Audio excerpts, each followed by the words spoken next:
everyone, so excited to see you. Oh my god, the world has been crazy and we are here to have fun and just gosh, I feel like I miss you all. I feel like it's been like a month and it's been a week. Not only it's been forever since I've seen these amazing faces, but it's been so long since I've seen your amazing names in the chat. Without further ado, let's do this amazing show that we all love. First things first, I want to do a quick shout out to two very amazing people who apparently were in collusion behind my back. I want to give a big thanks to a good friend of mine, Alon Goldman, and an amazing friend of the show who helped us with our artwork before we even ever had episode 1. Big shout out to Bev, aka Senatani. They commissioned this amazing group shot of us as artwork for my birthday. This right here, all of us there, and it just warmed the cockles of my heart. So I just want to say thank you publicly for Senatani and Alan and everyone else that just has made this journey more epic. So thank you. Moving on, because I think that's it for announcements before I get all gushy. Let's do some quick introductions. I'll do a small recap because it's been a while since our last episode, to say the least, and then we'll get this bad boy on the road, starting with Mr. Michael Powell. Tell them who you are, who you're playing. I almost forgot it. Who you're playing and what your pronouns are. As always, I am Michael Powell, and I play the fabulous Rufa. And yeah, my pronouns and Rufa's pronouns are he, him, they, and them. Very, very nice. Next up, Sidney, tell us who you are, who you're playing, and what your pronouns are. My name is Sidney, and I am playing Ilona, the half-elf cloistered cleric, and my pronouns are she, her. Very, very nice. Next up, Sam, tell us who you are, who you're playing, and what your pronouns are. Hello, Sam Sterling here. I am playing Ichipokton Papakui, your friendly barbarian diva dwarf, and our pronouns are she, her. Excellent. Last and not least by any measure, Kylie, tell us who you are, who you're playing, and what your pronouns are. Hello, I'm Kai or Kylie. It doesn't matter. It really doesn't matter at this point. I play Shionibus, the Elven Ranger, and we both go by she, her. Very, very awesome. My name is PJ. I am the GM for Edge of Legend, and my pronouns are he, him, and I'll be playing everything in the world. Yeah, you know, that's how I like it. I like to play everything in the world. Without further ado, without all this introductions, I want to do a quick recap. So it's been a while. So last time on Edge of Legend, the heroes of this world were in the town of Mollymoss. So if you don't remember that, you know, go to our YouTube, check it out. Just look up Edge of Legend. It's right there. And after some aggressive hootening and nannying, or hootenanning, if you will, they came to find out that Tobias Raphaelis of House Raphaelis, Grand Hospitalier of the Order of the Platinum Hammer, had a bit of an evening with Glenn's sister, and one that he was walking away from early in the morning, much to, I believe I named her Matey's, kind of upset chagrin. He was caught by Shionibus, and of course, Shionibus had a good time making fun of Tobias and getting him in trouble. Meanwhile, cut to just before this moment, there was a big dance competition, a big dance thing going on, and Morel was stuck in the middle of it. And these fine ladies decided to make sure Morel and Ilona were dancing. And it was, I think people equated it to Kiss the Girl from a certain movie, but nothing happened. You know, it's all good. It's all just, you know. Anyway, so after that, and after Tobias begging to leave the city of Mollymoss, or the town of Mollymoss, before they all beat him up, they eventually decided to go and try to find the missing mayor of Mollymoss, one Flannis, who has been gone for a few days. And of course, on their journey, they decided to go to the Long Road, as that's where she was last seen going off to, where an ambush of goblins and hobgoblins made it very clear that Flannis's condition may be a lot worse than they anticipated. As they fought off the goblins and hobgoblins, Ichipoktan, or La Pacificorita, speaking very perfect goblin, was able to talk to the fleeing goblins who flee like the little cowards that they are. And I believe that's where we left off. As she was talking to the goblins were going into the King's Cave, which is at the end of the long road, where it's a belief there may be more than meets the eye. Now, that's what we're going to be picking up. And looking at my notes, because I want to make sure I have this correct. Sam, you are going to be moving in or sneaking in with Morel. Is that correct? Don't remember that, but sure. Just yes and all right. Granted, I don't remember much ever. It's a personality trait. It's okay. I shock myself at what I do remember, and I disappoint myself in what I don't. But that being said, so you two are going to go in there. What does the other members of the party want to do? Is there a cliff above the cave? So like a little like dip? Like this is the cave and then there's like something above it? Not really, not like an awning or any sort of rock grouping. The cave is often called the King's Cave because it resembles a crown. It's kind of extended, jaggy, and just like the spokes in the king's crown would be. So it's circular, spiky, and kind of rests at the end of the long road. Ugh. Is there foliage around like the corner of the cave or something that's not right at the opening? Well, the good thing is because it's round, you do have corners that you can kind of hide behind outside the opening of the cave. Other than that, most of the grass seems to be kind of like just crabgrass. She's gonna hide, or at least Shionibus is gonna hide around one of the corners. Okay, so Shionibus ducks around the corner to hide. What is the rest of the group gonna do? Was there ever a point at the end of last episode where we discussed letting the town know that there were a bunch of people here? I do recall that you made a promise to the town to go help Flannis and that you left, and that was the last correspondence you had with Molly Moss. Okay. I just, for some reason, I feel like it was mentioned last episode that we would, if it turns out, oh, no. I remember what it was. We were going to get Flannis first and then go back to Molly Moss and then come back and get the rest of the people. Okay, there we go. Brain is back on track. Ilona is going to go on the other side of the cave where there's things and hide as well. Just in case something goes horribly wrong, we can jump out and get them. All right. So Shionibus to the left of me, Ilona to the right. Here I am, stuck in the middle with Rufa. What do you want to do? Is there like a over the cave entrance? Is there like a ledge or anything like that? Nah. No. Okay. I guess Rufa will then just hide on the edge, the side of the hide near whichever corner that Ilona is. Okay. Quick question. Where did you guys leave the cart? Shoot. I feel like we would have left it back where we had the fight and then just walked the rest of the way. Yeah. All right. You guys agree on that? Yeah. All right. Then we will say Tobias, Hera, and Antigone have been sent back to the cart unless you prefer any of their presence with you at this time. Nah. Do we need another healer? Do we need another healer? Maybe a tank, actually. Right? I was like, do we need a healer or a tank? We They have said no there was a lot in idea. there. One of them was still But they with said us. there's a lot in there. Yeah. Yeah, but they're only coming out with one. This is in the event that something goes wrong. I'm like, Yeah, and something goes wrong. Okay. I mean, hello, hi, have you met us? If any part of this conversation is in character, Ichi's gonna say, guys, it's all right.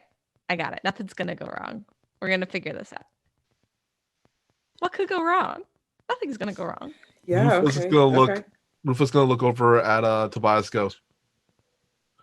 Intern, you stay. I am not a bloody intern, but I will stay because it's very, very clear you need my very handy services. And Oh, Morel don't flatter yourself. Don't flatter yourself. kind of does an amazing hair whip that he can do. Morel just kind of looks at everyone and goes, "Yeah, what could possibly go wrong?" And so Morel and Ichi, you guys are going down into the cave, correct? Yep. All right. You enter what feels like a very long cavernous corridor. Kind of deceptively bigger than what the King's Cave looks like. You realize you've probably been walking hundreds and hundreds of feet, and then eventually you find this unusual rock grouping, making a sheer wall of stone that's been masoned. And inside this masonry is a wooden door.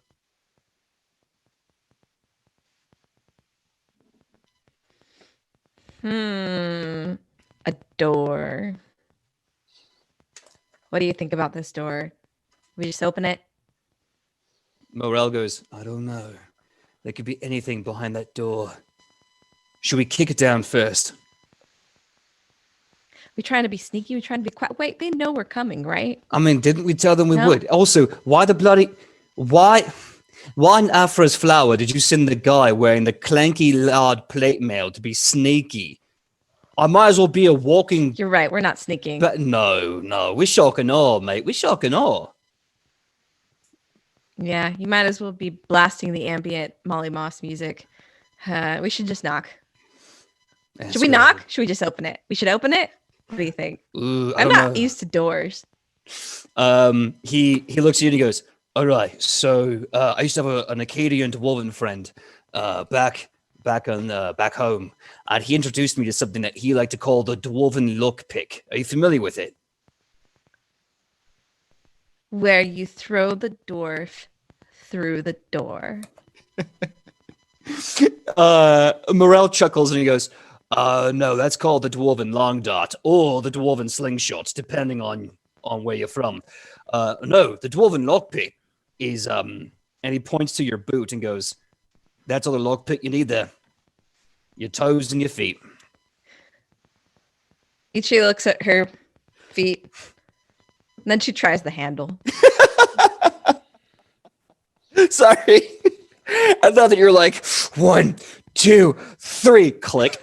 And he just That is exactly. You got it. sure enough, the door is unlocked. You open it easily.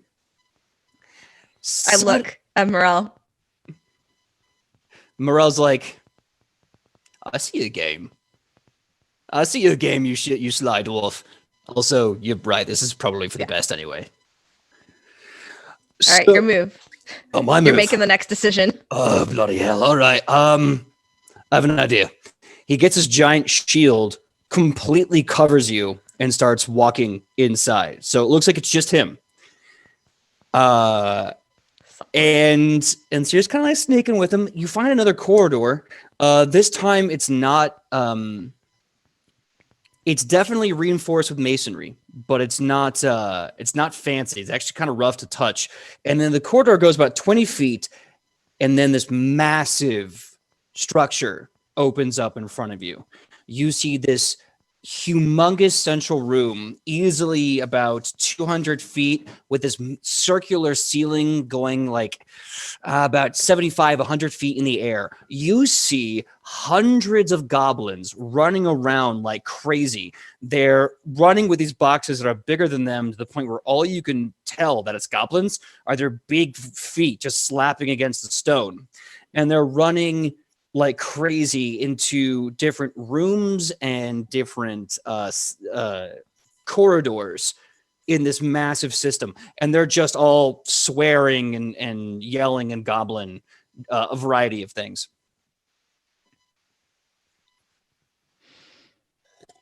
Do any of them see us? Give me a stealth check. All right. I will give you a Which plus dice to 2. use today? No, I'll give you a plus. Yeah, I'll give you a plus 2 because Morel is basically covering everything but your feet. Got it. Ooh. Okay.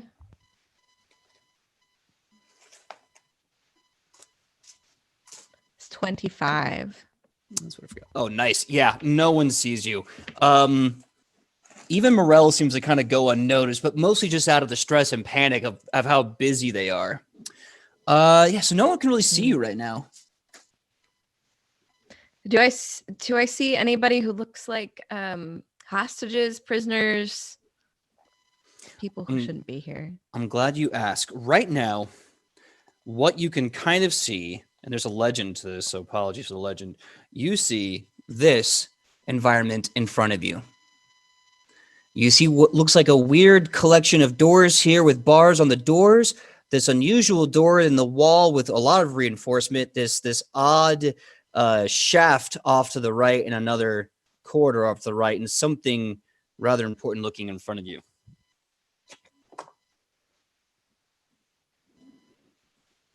There it is. She looks at Morel and she's like, "You think these hundreds of goblins are going to stop us from taking those prisoners?" I don't know if the goblins would, but I think those doors would. Those doors and those bars are pretty solid. Well, you have a dwarven lockpick. So do you. I mean, dwarven battering ram. That's what it's called, right?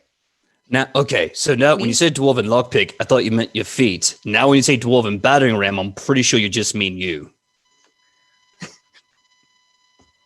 Well, I have a very specific set of skills. Maybe we should try the handle first, though. I think that sounds like a good plan. So you see these two large doors with the steel bars on the side. A bunch of the goblins. Hold on, I'm gonna roll for that first. Yeah, no. So you go to the door. You try the door handle. It doesn't budge at all. You see that the door handle itself, kind of almost like a jail cell, has a built-in padlock with a shape that suggests a key would unlock it.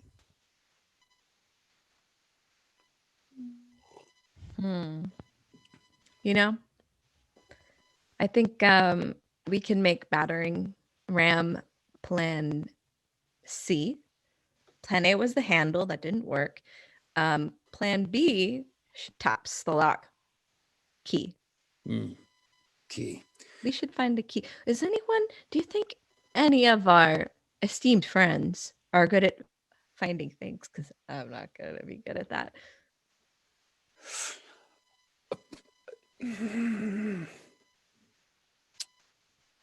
If you can't say anything nice, don't say anything at all. Oh.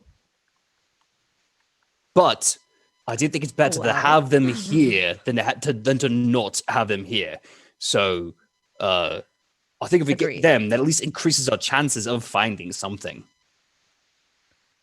Yes. And since there's all the hundreds of goblins are in here and they're out there, yeah, we should go get them.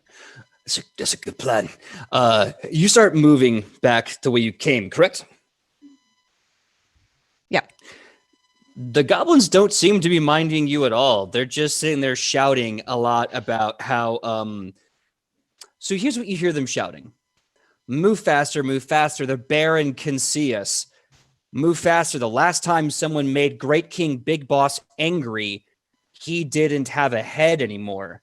Move fast, the Baron's always watching us. I hear the Baron's in the walls. Shut up, if he is, he'll know we're talking about him. So you just hear this diatribe Okay, so from the they don't goblins. care. They're too scared because they know that according to them, the Baron is always watching them, and Great King Big Boss does not like to be upset. Are they frantic enough to where like one is absentmindedly like running into Morel, then just like and then moving on, or? Actually, I'll say this: they are so dexterous that every time Morel is anticipating an awkward bump, They just like use their little frame and scoot around him at the last second. Got it. All right. Yep, let's go get our friends. All right. Everyone outside the cave, it's probably been about maybe 15, 20 minutes, give or take, and you suddenly hear the sound of footsteps leaving the cavern. Hey guys, how's it going out here? Jonabis slowly sets down her arrow. She's like, "Oh, it's you." Everything's great, Ichi, but where is Flannis? Well, there's hundreds of goblins in this cave. They don't seem to care about us at all. They're very frantic. They're very concerned about some big boss of theirs. So we just sauntered on in. There seem to be some cells where they're probably keeping prisoners, and we're gonna look for a key. I'm very bad at finding things, so that's why I'm here to enlist the help of my fantastic friends. So who in the party is a Hufflepuff?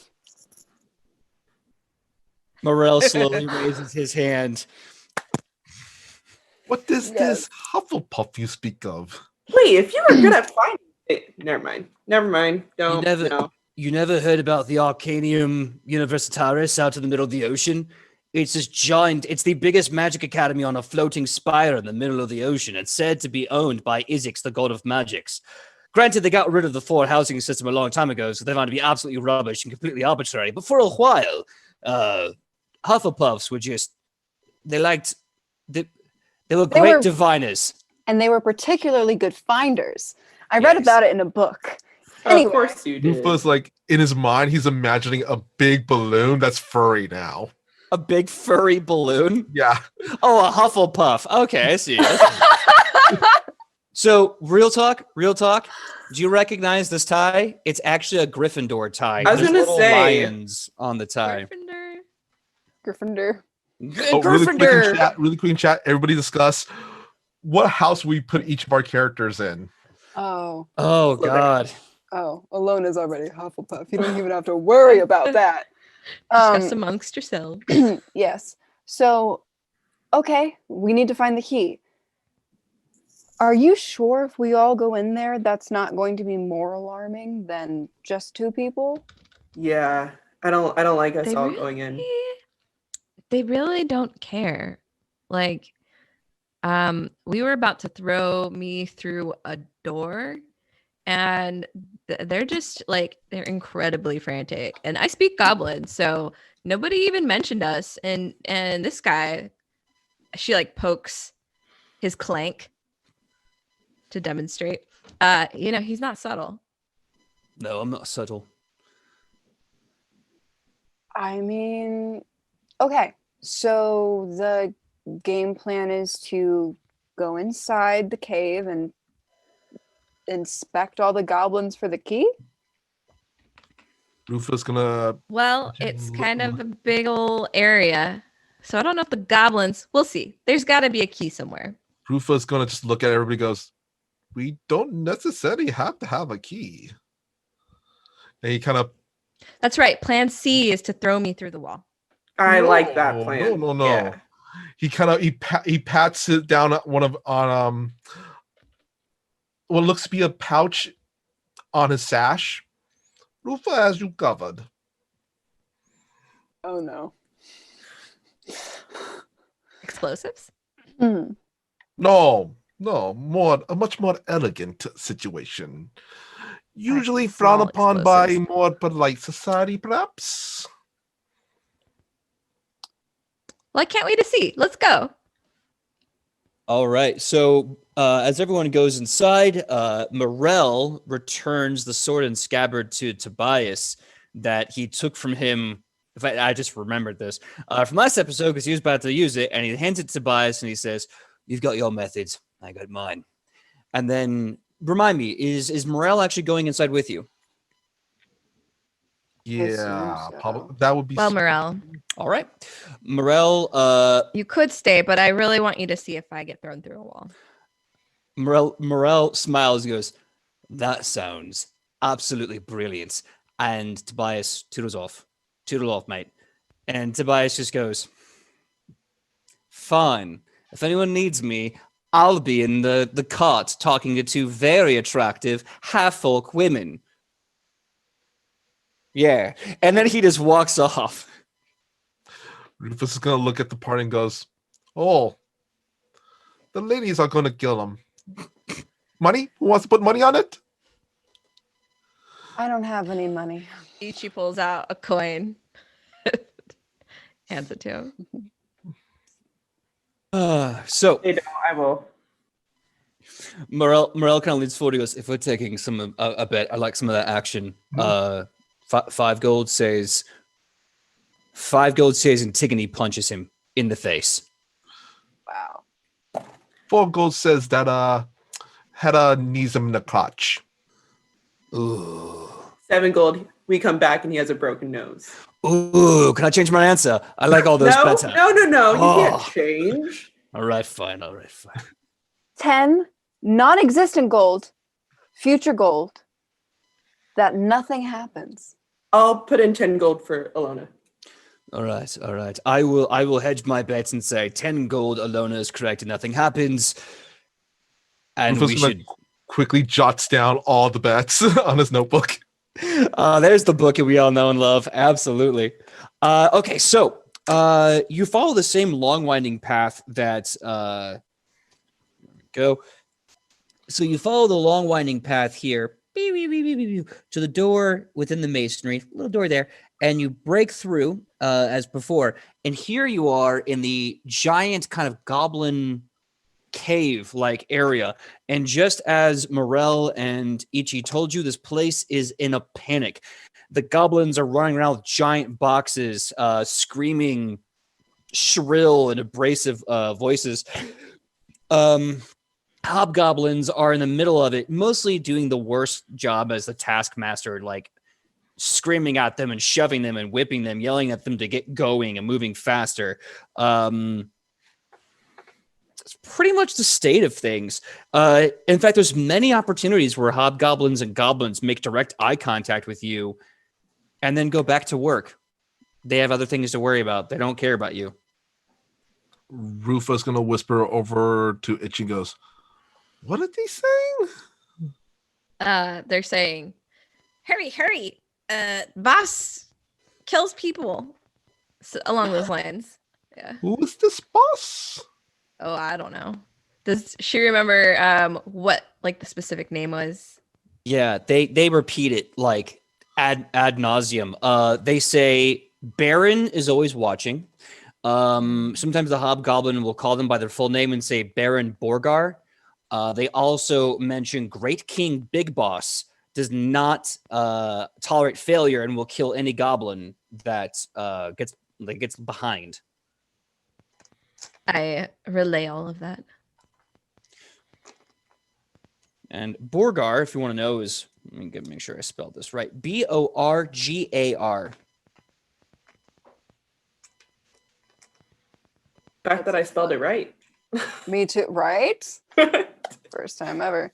Are any of the boxes lying around? Just lying somewhere, stacked? Yeah, you do see a lot of boxes that have not been packed up yet. They're written on in a very crude goblin. Some were stamped with ink. Others, in effort of time, have been hastily scratched with a knife. So like whittled into the wood.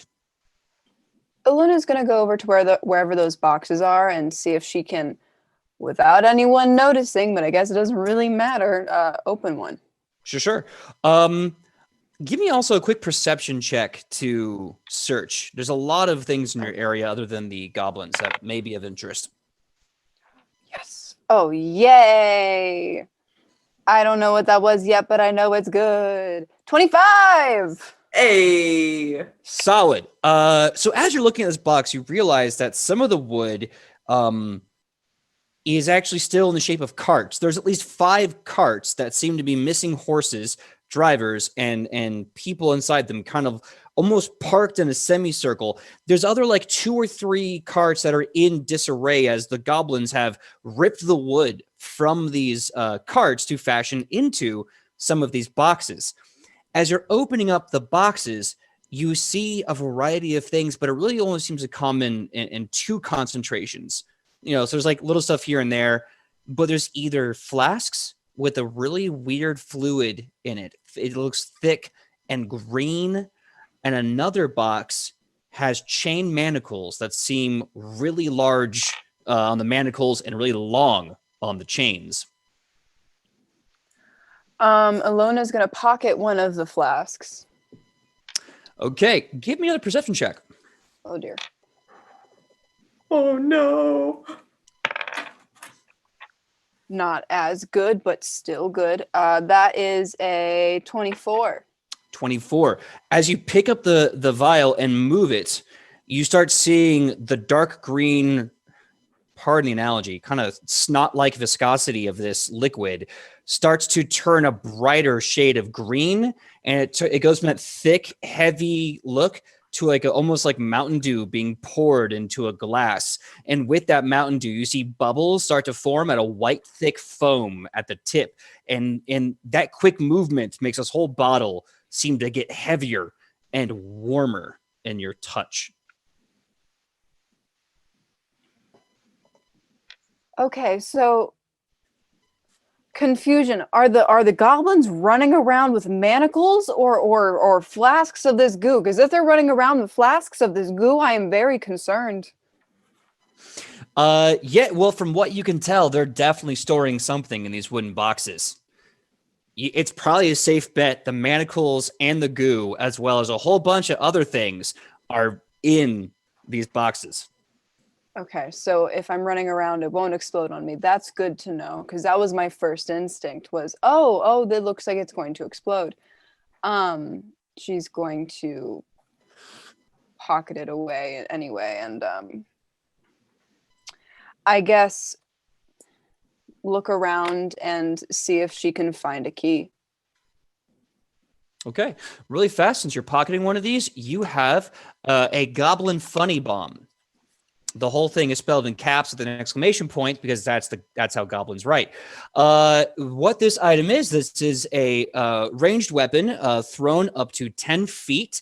When it hits the target, everyone in a 5-foot radius, including the target, has to make a basic reflex save. On a failed save, they will be taking 1d6 acid and fire damage, and then have to make another save, or else they will be prone. Basically, not prone, stunned. And they will be taking a persistent acid or fire damage, 1d6, your type of choice. Wow. So it's just 1d6, fire acid, your choice, blows up. Everyone in that area is stuck, covered in this material, and then taking the damage. Grab more. I don't know if I want them clinking together in my bag. That would do me one heckin' concern. But I have a funny bomb that maybe will come in handy later. Okay. Cool. What's up, Michael? I was gonna say, Rufa's gonna go and whisper over to Itchy and goes, "So this lock, what is this lock you need to dealt with?" I drag him over to the kind of cell type thing that I saw before, and Ichi points to the little key device. Okay. Rufa's gonna look around. Morel, Morel's with us, right? Yes, he is. Rufa's gonna kind of wave over Morel, like, "Big man, you stand in front of Rufa, create man wall." Sure. He puts up his shield, just kind of stands at attention. I hope you know what you're doing, mate. Mm-hmm. Looking back and forth just to make sure that nobody's kind of really paying attention to them, Rufa's gonna take out his lockpicks. All right. So there we go. All right, give me your thievery check to break down this lock. All right.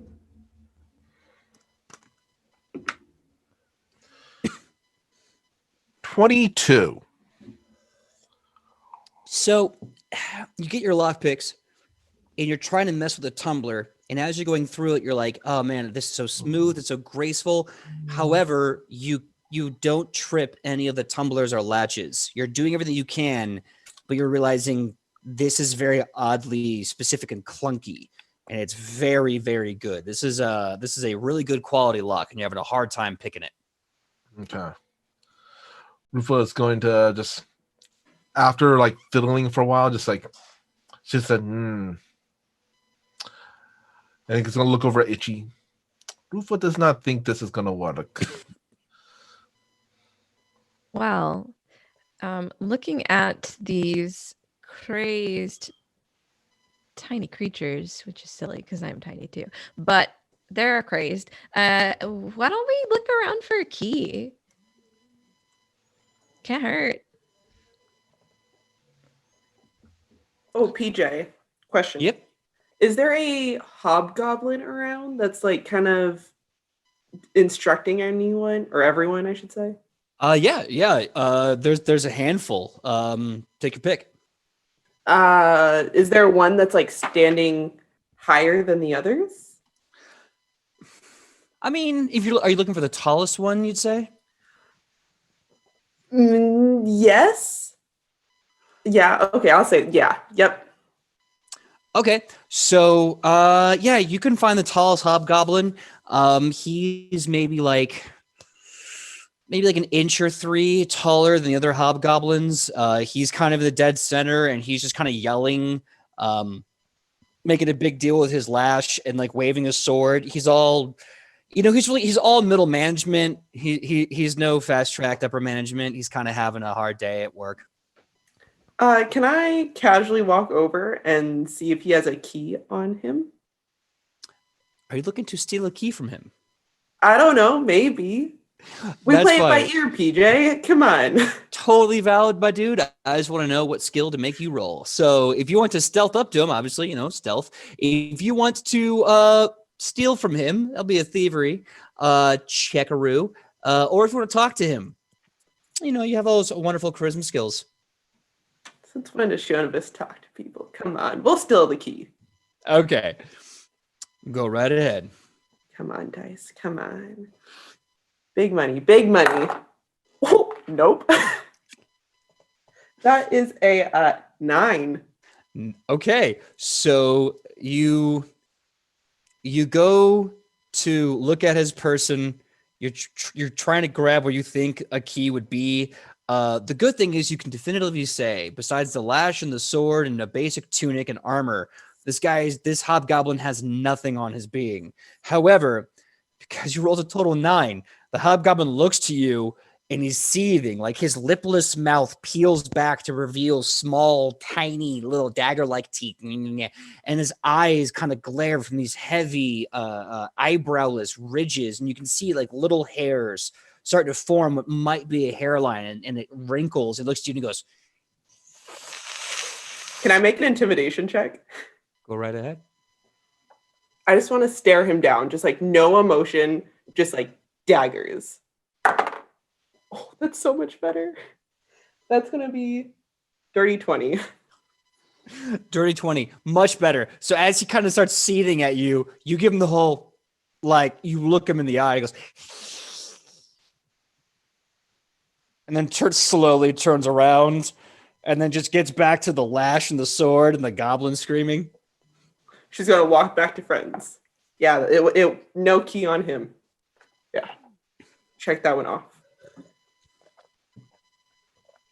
So you have a very large area with a lot of different doors and hallways and things that you can do, that you can interact with. Question is, what do you do? Where do you go? Rufus going to look at the party and go, and sigh. That lock, has to be it's stronger than the Ataton Prime Model 2K7A5, but and also more sophisticated than the Glazzi Grand 78223X1. For that marvelous bit of BS, I'm giving you a hero point. That was good.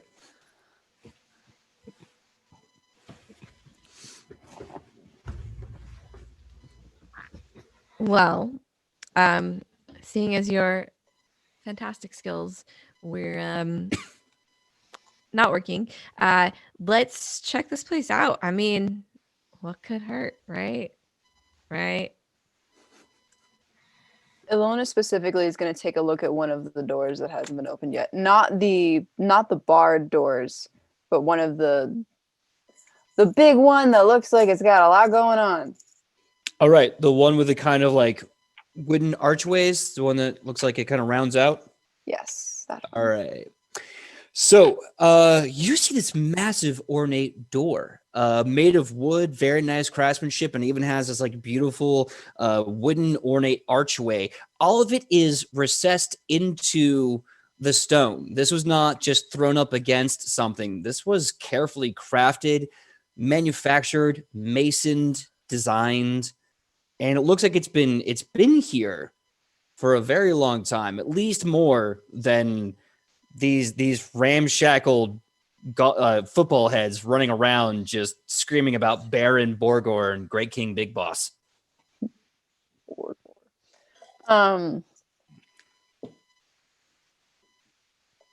going to try and open it. Okay. You got to open it. Solidly locked by a very strong lock. Was worth a shot. Go, Michael. I was gonna say, could Rufo look at it? Is it like the same lock that he attempted to pick last time, or? Good question. Give me a perception check as you're looking at this lock, trying to assess it.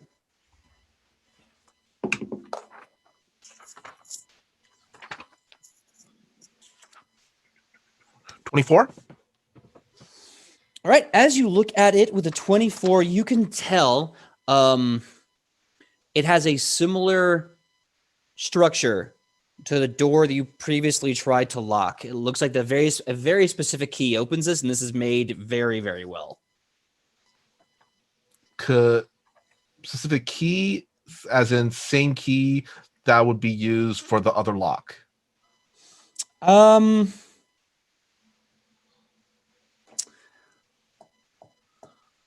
Michael, give me an Arcana check.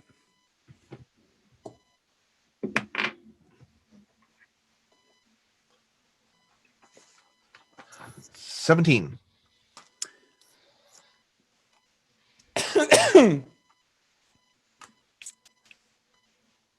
Hold on. Give me a reflex save. Does not sound good. Oh. You know what? Hero point? Oh, Michael. What was it? Oh. Up to you, my dude. You know what? Yeah, I'm gonna use my hero point. You know what? Because we never use our hero points in this game. I realized. Yeah, that's true. We get them, but we never use them. And we gotta get rid of them every episode, and yeah, start off with at least one. Oh, that's much better. 27. There we go. Okay, so as you're looking at it, you're kind of getting close to it and fiddling with it. You're trying to ascertain, like, what kind of lock is this? It looks very specific. Suddenly, out of the corner of your eye, you see this little blue light start to flicker and snap, and you immediately look, and then the lock that you're touching starts to fire a bolt of electricity out of the open latch where you basically would insert a key. You immediately move your hands back, and you see this bolt of electricity shooting out of the lock for a bit, and then slowly recesses inside the lock. Rufus is gonna be like, it's gonna and look at the rest of the party. These are These are top shelf locks. Very, very top shelf indeed. Was a close one. I saw that.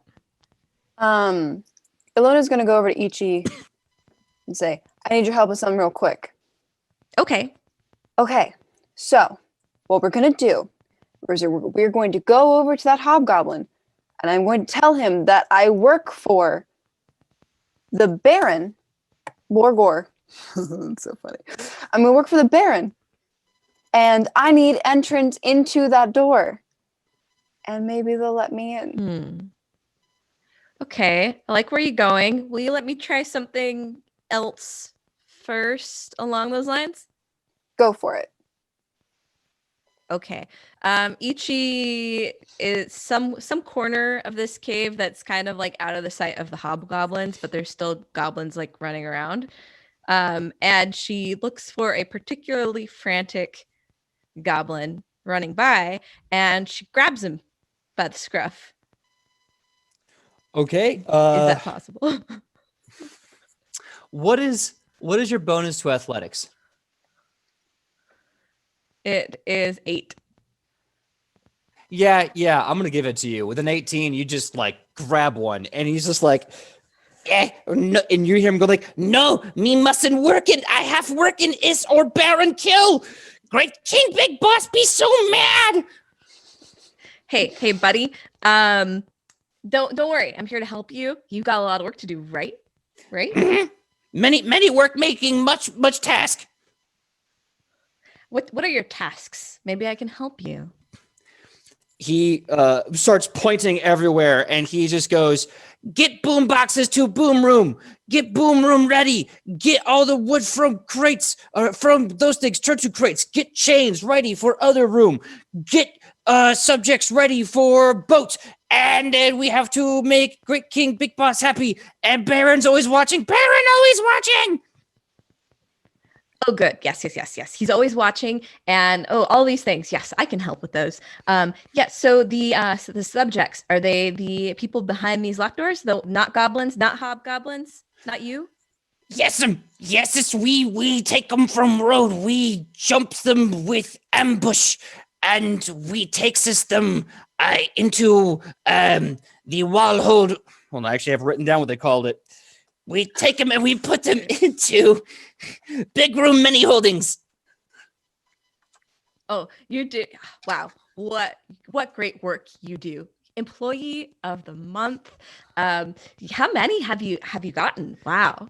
Employee of the month, me gets this raise. I get 2 chickens.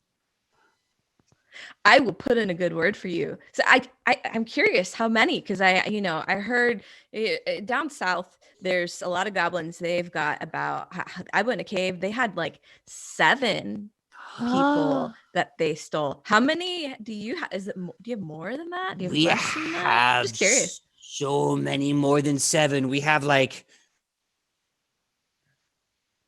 And he starts chewing on his own hand, lost in thought. And you can kind of hear him muttering about how he's going to eat so much chicken and poop so much, and he's so excited about it. You get a vibe. This boy is not here for the thinking. Yeah. Well, you're doing great. So here's what we're gonna do, because I think you really got employee of the month in the bag. We're gonna help you out because I see you've got potential. Look at you, you've got potential. As she's like slightly holding him off the ground. So we're gonna help you move the subjects. Where's the key? He stops. The goblin stops and points to the far north end of the hallway, to this general direction towards the other side of the hallway. And he says, "That is where keys are. Keys are in Great King's workplace make happen small house." Great. All right. Well, great job. I'm gonna put in a good word for you. Keep on doing your good work. Keep busy. Keep pay attention to all your work, and we'll get that covered for you. You're gonna do great. Yep. All right. She just like kind of throws Not to hit a wall or anything, but just like back to business. He literally bounces like a ball, lands on his feet, and then runs for the box, going, "Me get 2 chickens eats this, I will, ha!" And just runs off with these boxes. PJ, Mhm. Ichi As gets this back is to going- the sorry, go ahead. as this is going on, Rufa's gonna look over at Morel and goes, these goblins, their heads, they remind me of my friend. His name was Arnold. Morale is just gonna go, "I feel sorry for your friend, mate. That's a really ugly football head shape to have. It's kind of shaped like a foot." Yes, a football, Yeah. yes. Yeah. Quite. Okay, I'm And not gonna lie. Sorry, I had to. If you weren't going to, somebody else would have. Because every time Yeah. you say football head, I immediately think Arnold. Yep. Immediately. I'm not gonna lie. I definitely every time I'm like football head, I'm like, "Oh, damn it." Okay, so Sam, what were you doing after you threw the goblin away? Ichi is gonna go back to the group and say, "Key's over there. Come on, let's go." Also, he called it the big boss work room, which might be a problem, but I guess we're gonna find out. Rufa's gonna kind of wander around. I wonder what his head is gonna be shaped like. All right. So are you guys all going to that door in the north? Mhm. Okay. Yeah. Cool. Everyone give me perception checks.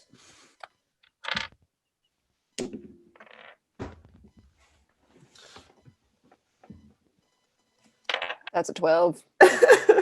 Ah. 24. Okay. 22. 22. What do you got there, Kylie? Birds are just so pretty to look at. In a cave? Yeah, I guess they'd be bats then, huh? Yeah. I love that. Look at all these cave birds. Those are bats. No, bats are sky puppies. These are cave birds. There's a difference. There's a difference. So sure enough, so you guys are walking. Rufa, you suddenly see, and judging by the quizzical look in Morel's eye, you both see it. This kind of odd glint on what's left of the light in this cave. It has this really weird glint kind of on the ground, maybe slightly above it. Something is definitely in the middle of your walk path in front of Great King's workplace make happen small house. It's in the ground. It seems above ground, maybe like 3 to 6 inches. It's very thin. Looks like it's maybe like some sort of gossamer string. Okay. Rufa's so it's around everybody's feet, right? It's about foot level, and you really should make a choice because everyone is walking right into it. Rufa's Oh, going no. to Sorry.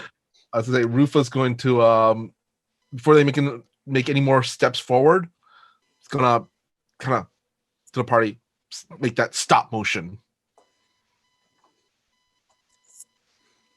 All right. Everyone stops. What do you do?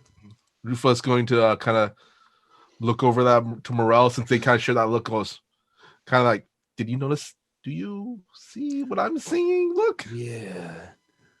I don't feel like I have the gentle touch to get near that thing, mate. Yes, there is something on the ground and very concerning. Around his own feet, he's going to kind of pin down and just kind of touch it a bit. When you get close to it, you realize when your hands get close to it that this is absolutely because you got such a great perception, I'll give this to you. This is absolutely a trigger. This string here is a trigger string to a trap. I'm sorry. I was thinking it was like something in the dirt or something. That's what I thought it was.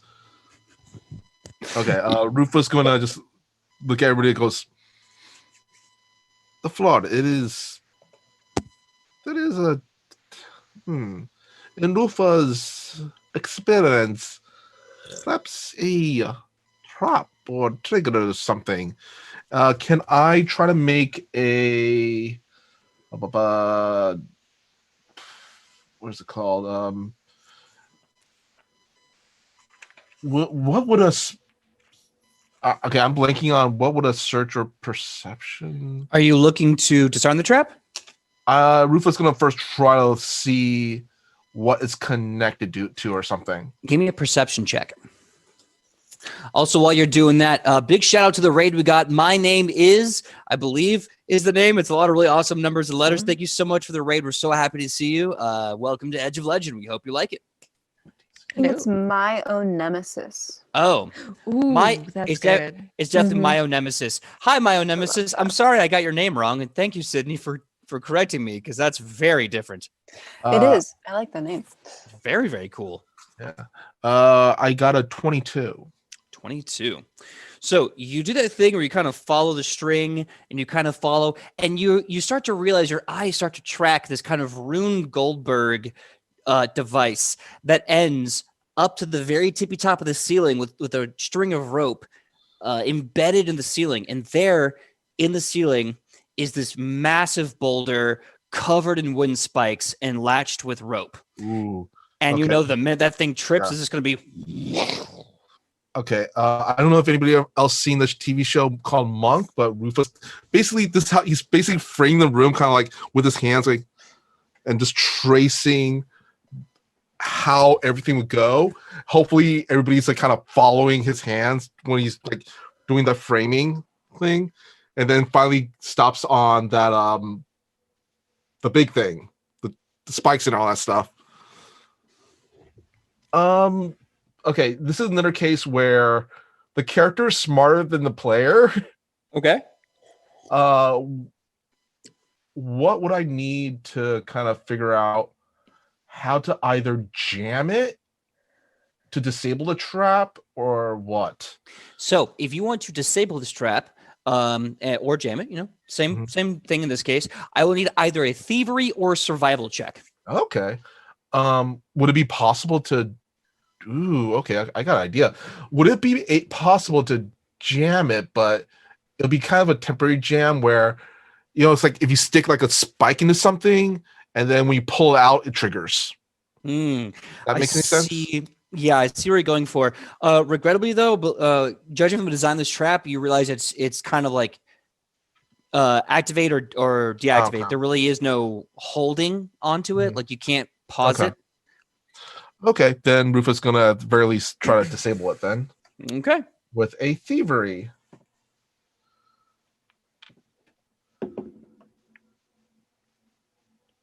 I'm gonna use a hero point. Oh, good thing you got two. Yeah. I'm gonna use a hero point. Again? Second one of the You night. dice Can we jail. get two of those? Yeah, I'm getting a different dice as well. Yeah. All out of hero points until you, I don't know, make more puns and references and things. Yeah.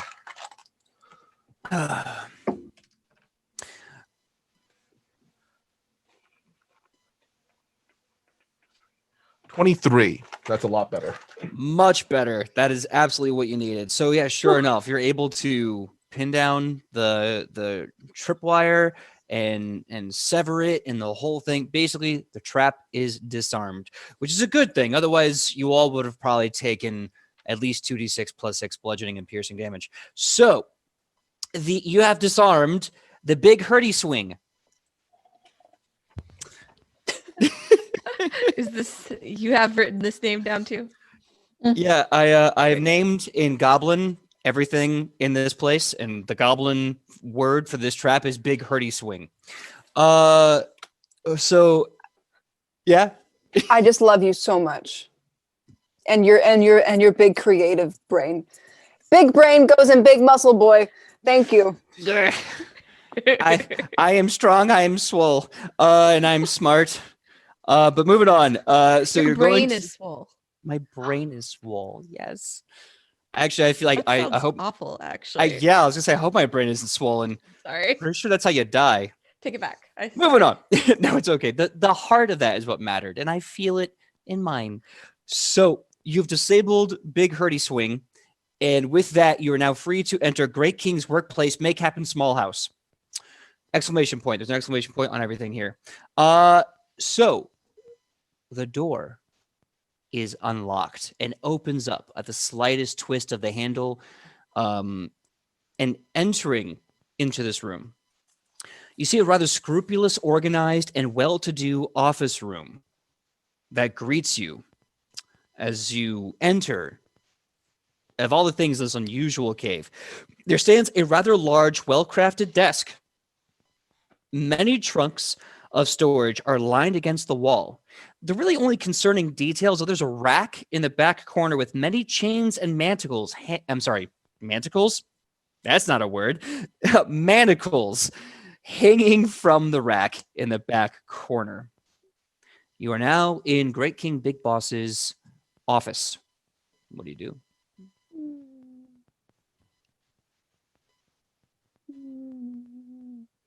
Is there any paperwork, like, or any letters on the desk? You do see, and I apologize if I didn't make this clear by description. Where was the exact wording?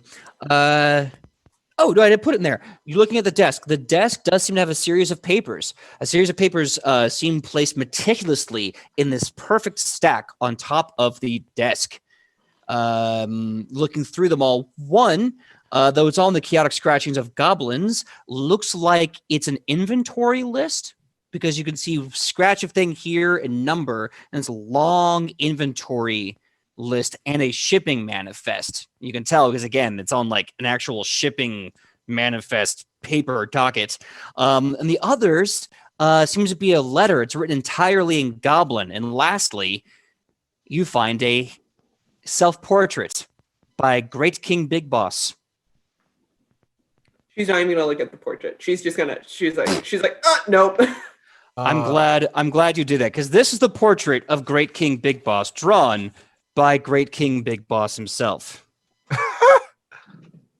So That's exactly what I figured. He has a haircut like Guile from Street Fighter. Specifically, how many abs does he have? Glad that you should ask, because here's the details that he wrote on his own portrait. So this thing right here, you see a note that says, "Best hat, you jealous." Oh. You see these little spikes here? They say, "Many kabooms, need more booms." Right by his big swollen biceps, it says, "Juice getters, I'm so strong, I get so much juice." Right to his abs, it says 12/13 pack. I'm glad I asked. And then last but not least, right here, right there, it says biggest toes. Ladies love toes, right? Star, must do more research on toes. Why else would big feet be important? For stomping. Can you take a picture of that, like of that page, and post it in our Discord, please? Because I would like to see more detail of this. Absolutely. I will do the best I can with my janky phone. But here you are. Yeah. You legends, you heroes. This is the self-portrait of Great King Big Boss. I also love how Shonibus was like, "I'm not going to look at it." And you were like, "I'm going to show you anyway." Like, so hard on this sketch. It took me 5 minutes. I honestly thought she was like, "Oh, I'm going right for the drawing." I'm like, "As well you should. It's ridiculous." To be fair, I'm sorry, to make sure, Shonibus, did you say you were or were not looking at the drawing? We're not. Damn it, I heard wrong. Ichi would have, though. The second Shionibus pushed it to the side, Ichi would be like, "What's this?" So you're totally, but the whole thing's written in Goblin. So you're seeing all the stuff about 13 pack right there in Goblin. Okay, so you're not looking at the drawing. I could have sworn I heard, "Oh, I'm looking at the drawing," and I was like, "Oh, in that case." So what are you looking at? And I'm sorry I jumped the gun because I could have sworn I heard otherwise. You're just so excited. I was like, "Hey, this is me going the extra mile. There's a picture. What does it look like?" I'm glad you asked. I can't draw maps, but these characters, on the other hand. Yo, but I drew this other map. I worked really hard on it, and That's I think a good it looks map. We needed a map of his abs. It's important. PJ, really 13 quick. of Does this desk have any drawers? There are drawers, but on a quick investigation, you find the drawers are empty. Oh, okay. Well, I was gonna check for traps in them first, but okay, fine. That helps. Yeah, there's no traps on the desk. Going back to the inventory, is it written in common? Or is it written in orc? It is written in Goblin. Ah, dang it. Wait. We have someone that can speak Goblin here. She's going to take the letter and she's going to hand it to, like, 2-finger hand over to Ichi. Ichi reads it dramatically. All right. And this is what she reads. Dear Great King Big Boss, we say I'm promise saying, Double Tall Biggest Boss has big brain smarty plan. Best is for all greens. Not green double tall mean green zebble. Say speaking friend making water mean greens. War for savagery not goal one with word flaps, but best goblin science. Double Tall Biggest Boss Korokos loves our monster mean greens. Wants more. We some make some more. Need more bodies. We also am making tremendous strides with newest project. An orc so powerful and massive, the other new units will look infantile. Once it goes into production, we will become unstoppable, and this war is surely ours. We are almost finished, so these bodies I request are of the primary imperative. Used to having biggest hat, Big Boss. Usin needs uses it. Signed, Ka Manglemaw.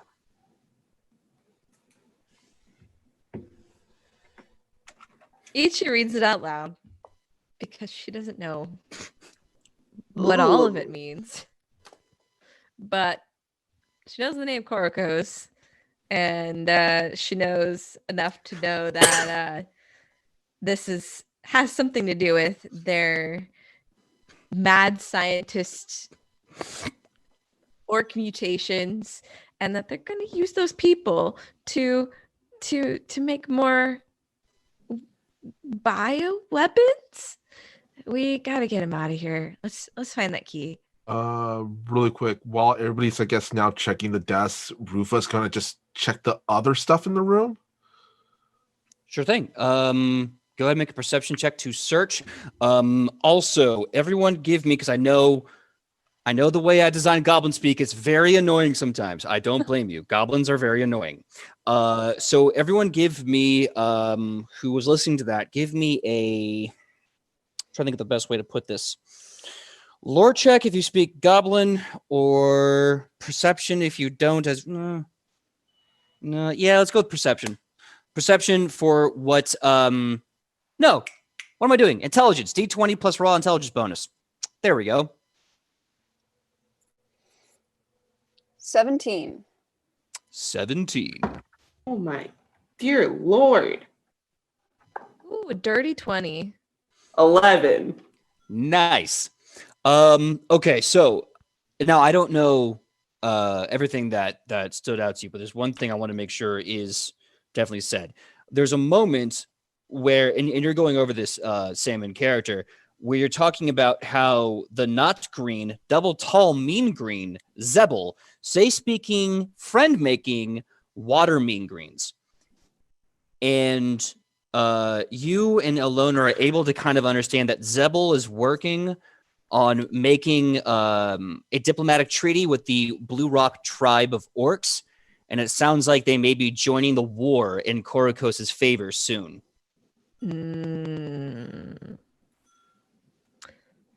Yikes. Can I have a question just to jump on that real fast? Mm-hmm.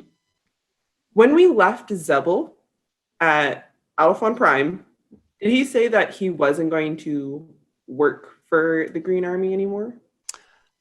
Point of order, you've never met Zebel yet. You've Oh, only that's heard right. about him.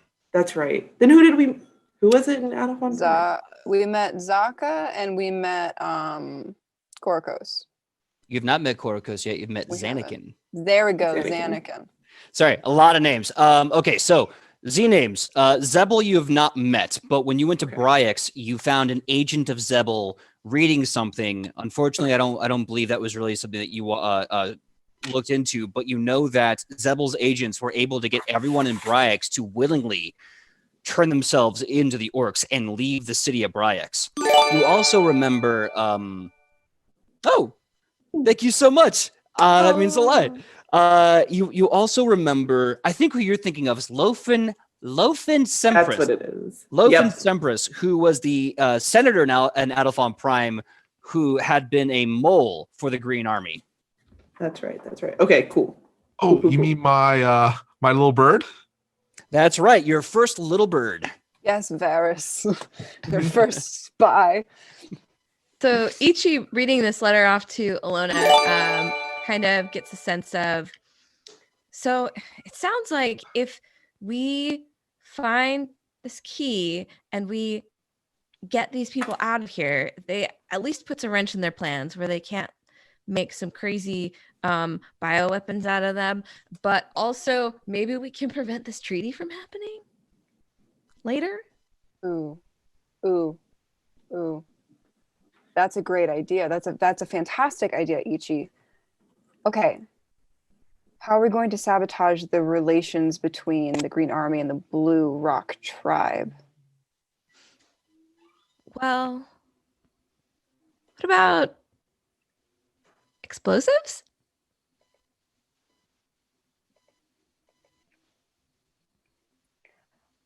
I like where you're going with this. I have an idea, but before we do that, we need to figure out how we get the people out of here.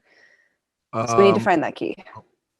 Michael, quick. earlier I asked you to roll a perception to search. What was the check on that? That was what I was gonna say. Dirty 20.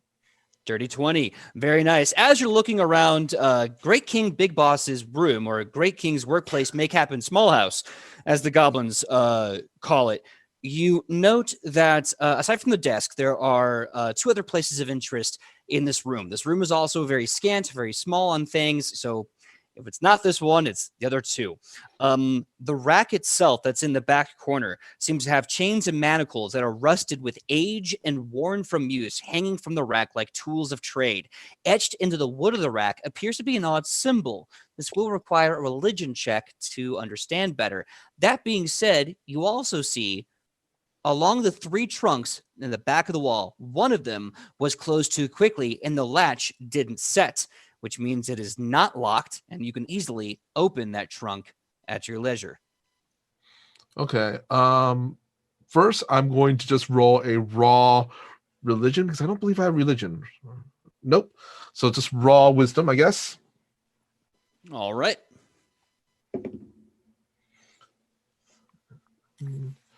Wait, religion is wisdom 7, 12, 13. I doubt it's going to be any good because it's a 13.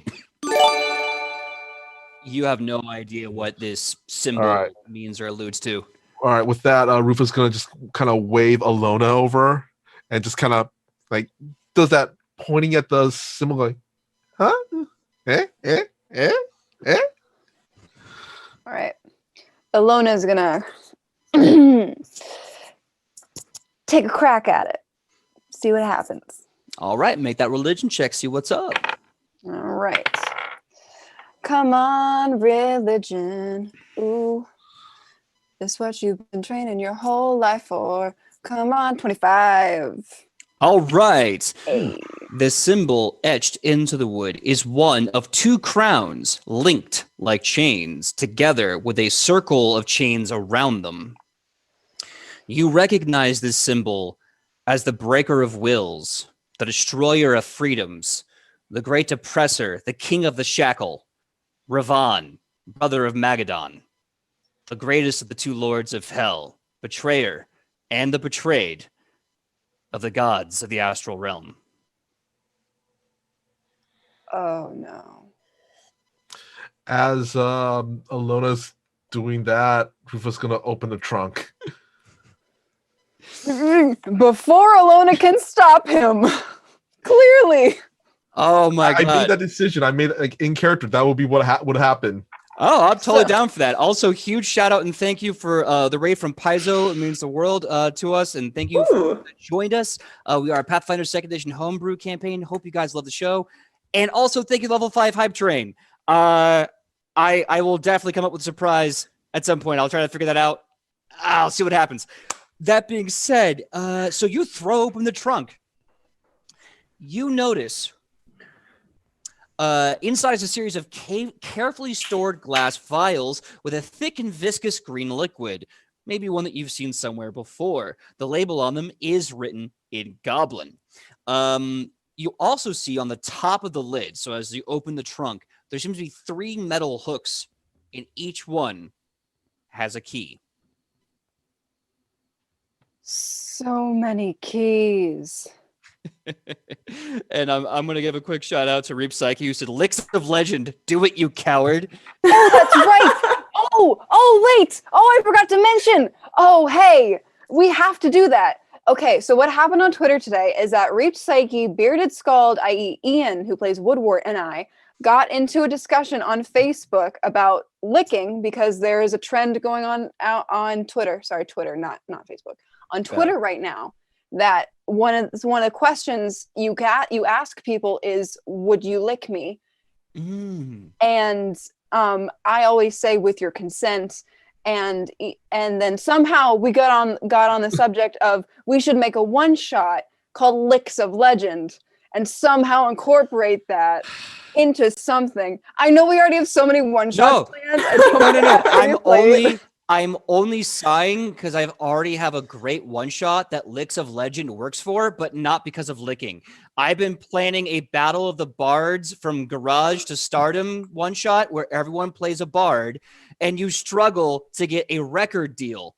So what I'll say is this. If you want to play as a group of bards in the Edge of Legend fantasy universe called Licks of Legend, I'll make that one-shot and we can make it a series of one-shots where every episode you deal with the music industry. This is the best Oh my day god. ever. All right. Another hype train So surprise. can I just play Rufa again then? As the manager, I think, you know what? I prefer you do because I feel like if I play Rufa, I'm not going to get the essence just right. That's great. So yeah, Licks of Legend, ladies and gentlemen, you heard it here first, and I will even go so far as to brag it'll be a 1 of 5 episodes, not in a row, when we get them, because, hey, Motley Crue didn't become Motley Crue overnight. And this is a motley crew of fantasy people, so we'll see what happens. I said slag off. Throws a brandy snifter bottle full of I mean, brown M&Ms. we're gonna have to have mosh pits. We're gonna have to have fights break out in the pit, and you have to roll initiative. I'm just saying, thank you for level 5 hype train. Thank you, Sidney, for telling me about Licks of Legend, and thank you, Reap Psyche and Bearded Scald. And Ian, when you get back, guess what? You have to form a band. Them's the breaks, them's the facts. I don't make it up. I just make it up. So, but back on track. So I hope you guys are looking forward to the old bard party from Garage to Stardom. But back to this Edge of Legend. Rufa, you find a trunk full of the green sticky liquid. You also find the hooks with the keys on them. 3 keys. Okay, Rufa's gonna take one of the vials and kind of like, you know what? How many vials? In this one, there's 5. 5? Yeah. 3 of the vials and just hold 2 up and kind of offers one of them to Chonomus and the other one to Itchy. Chonomus is gonna take it and shake it. Like, what? No, she doesn't know. No one's told her. I would smack it out of your hand, but that would end up the worst. Yeah. While they're looking at those, can Alona do another religion check on the keys or an arcana check on the keys? Yeah, of course. Go right ahead. Okay. Actually, could I roll a underworld check on the keys? Also, sure. That's an 8. That's a 19. That's a 19. A 19. Okay, so I'm guessing this is in relation to the revelation that rack is in honor to Ravon. Yeah. Yeah. Looking at the keys, so Ravon's a complicated mess of a person. So is Megaw. They're both just absolutely trauma puppets. Trauma boy. They're trauma boys. You know that Ravon, at least in the books, does not believe in keys. He believes either he breaks the locks for you or he keeps you there forever. So the fact that there's keys around shows a great deal of foresight. Do you want to know what I rolled? Yes, sir. Please let me know. 25. 25. You see the 3 different keys, and this is going to sound so dumb, are different keys. And by that, what I would try to illustrate is that even though they are both very well-made keys for some tremendous locks, they go to very different tumblers and latches and locks. One of them, and this is your underworld speaking, you know for a darn fact, is a warden key used for jail cells and dungeons. Okay. Rufa's he's not going to touch the key yet. He's pointing at the keys. Rufa's going to be like, all right, this key. Rufa believes this key is the key to the cells, and perhaps the other key is the one with to the door that with the sparkly things. Ooh, yeah. Wait, we should take them all, right? Ooh, Wait, ooh. before we even touch the keys, can I roll a perception check just to make sure, like, once again, if I remove it, something bad doesn't happen? He's been through a lot. Give Yeah. me an intelligence-based check on that. Sidney, what were you going to say? Ilona is going to sort of, if she can just back everyone up a little, just a tiny bit, and sort of explain briefly who Ravon is and why those keys might be cursed or booby-trapped. As soon as you say Or- the name Ravon, Shionabis's face drops. PJ. What happened? 19. 19. You don't see any etchings or runes or basically anything on these keys that would lead you to believe that they are cursed. But that is not to say that they can't be cursed. But you honestly believe these are well-fashioned, mundane keys. All you Really can tell right now. Real quick, does Rufa know anything about Ravon or anything like that? Like just the basic stuff? I mean, like bad person, like bad god. Did you ever worship him? No, but he knows about the underworld and stuff like that. Fair enough. I'll grant you the underworld that Cults and stuff like that. there's a very specific group of people that will mention Ravon's name, and Alona will know these people. They are people that specify, or I should say, work in abductions. They're also work in basically just trying to destroy people's goodwill and name and take them from their people and like throw them in prison and sell them for a profit. Okay.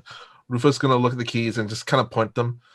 They do not look they look all right to take, but Ravon, Rufa has heard of this name before and associated to some very, very, very bad people. Can Alona do perception? Can I do a perception check on Shionabiz to see if I notice that her face dropped? Kylie, can I do that? Absolutely. Go right ahead. Thank you.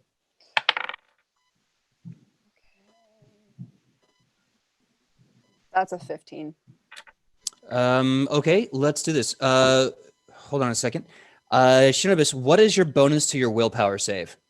To will? Ooh. Yeah. 5. Meet to beat. So I'm going to rule that since your willpower DC would have been a 15, that in theory, she glanced a quick look at that face dropping and is subtly aware. Just subtly, though. Yeah, not like, what the hell, Shionabis? But like, oh, okay. Now you get to do with that information whatever you want between the two of you. Right. Okay. Is there literally any way that I can, whether it's another religion check, whether it's another arcana check, or something, is there anything possible to pick up on what the other two keys are? now that Rufa knows that one key is a warden key, can we also check what the other keys might go to? 1 religion and 1 arcana. Okay. And I aid her. Sure, if you have religion or arcana, go right ahead. I don't. I was wondering if I just raw, like, aid her. No, I believe you Okay. need to be trained in order to give aid. But hey, you know if I'm wrong. The religion check is a 25. I just rolled that one first. No, that's all right. And the other one's a 25 too. Hell yeah. So, since they're both the same numbers, this is what you get. One of the keys, you start to see some very unusual sigils, not religious. These are definitely magical in nature. Now, you didn't quite see what Rufus saw as he was messing with the gate or the door, but you can definitely assume this is the magic key that goes to the crazy lock that almost fried Rufa to death. The other key, you recognize because you have one like it in Or. However, instead of a key to the temple that's got Afra's flower on it, you see a key to a temple that has a chain surrounding a crown. I'm going to take the key with the chain on it. Okay.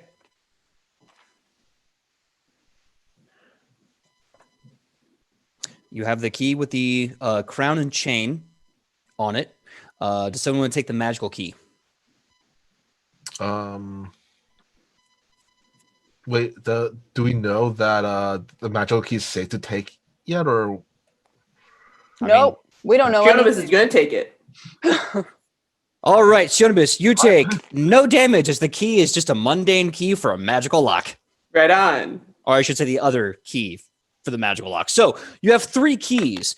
You have a letter from Cobb Manglemaw to Great King Big Boss, and you have a self-portrait of Great King Big Boss.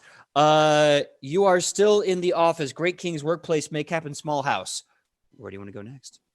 Really quick, I was wondering if when everybody was talking about kind of how to ruin the alliance, and Itchy made a point about explosives, Rufa.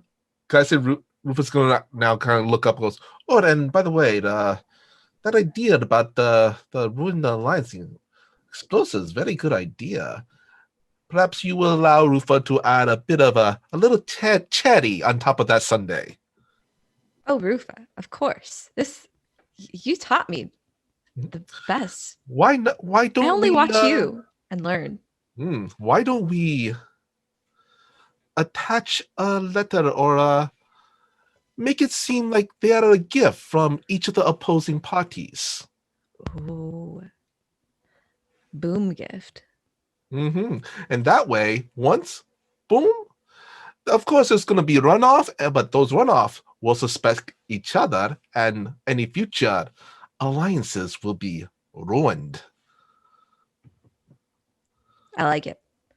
Let's get these people out of here first. I feel like it's been easy so far because they're all so busy, but I don't know how convincing I was to that goblin about helping him out. We'll see. Looked like Alona had it. Yeah, so sorry. Yeah, Alona? Yes, I do. I have a plan. We're still in the room, right? Yeah. Okay. So Ichi and Rufa make really good points about what we could do. My thought is, after we get people out, of course, we still have to figure out how we're going to get them out. But after we get them out, we tell them to grab as many of the bombs as they can carry out of the cave. So we steal their people and their explosives, and then we can disseminate them however we see fit. But if we have the numbers behind us, we'll be able to, 1, flush the cave of any dangerous possible explosives and save people. Rufa just got...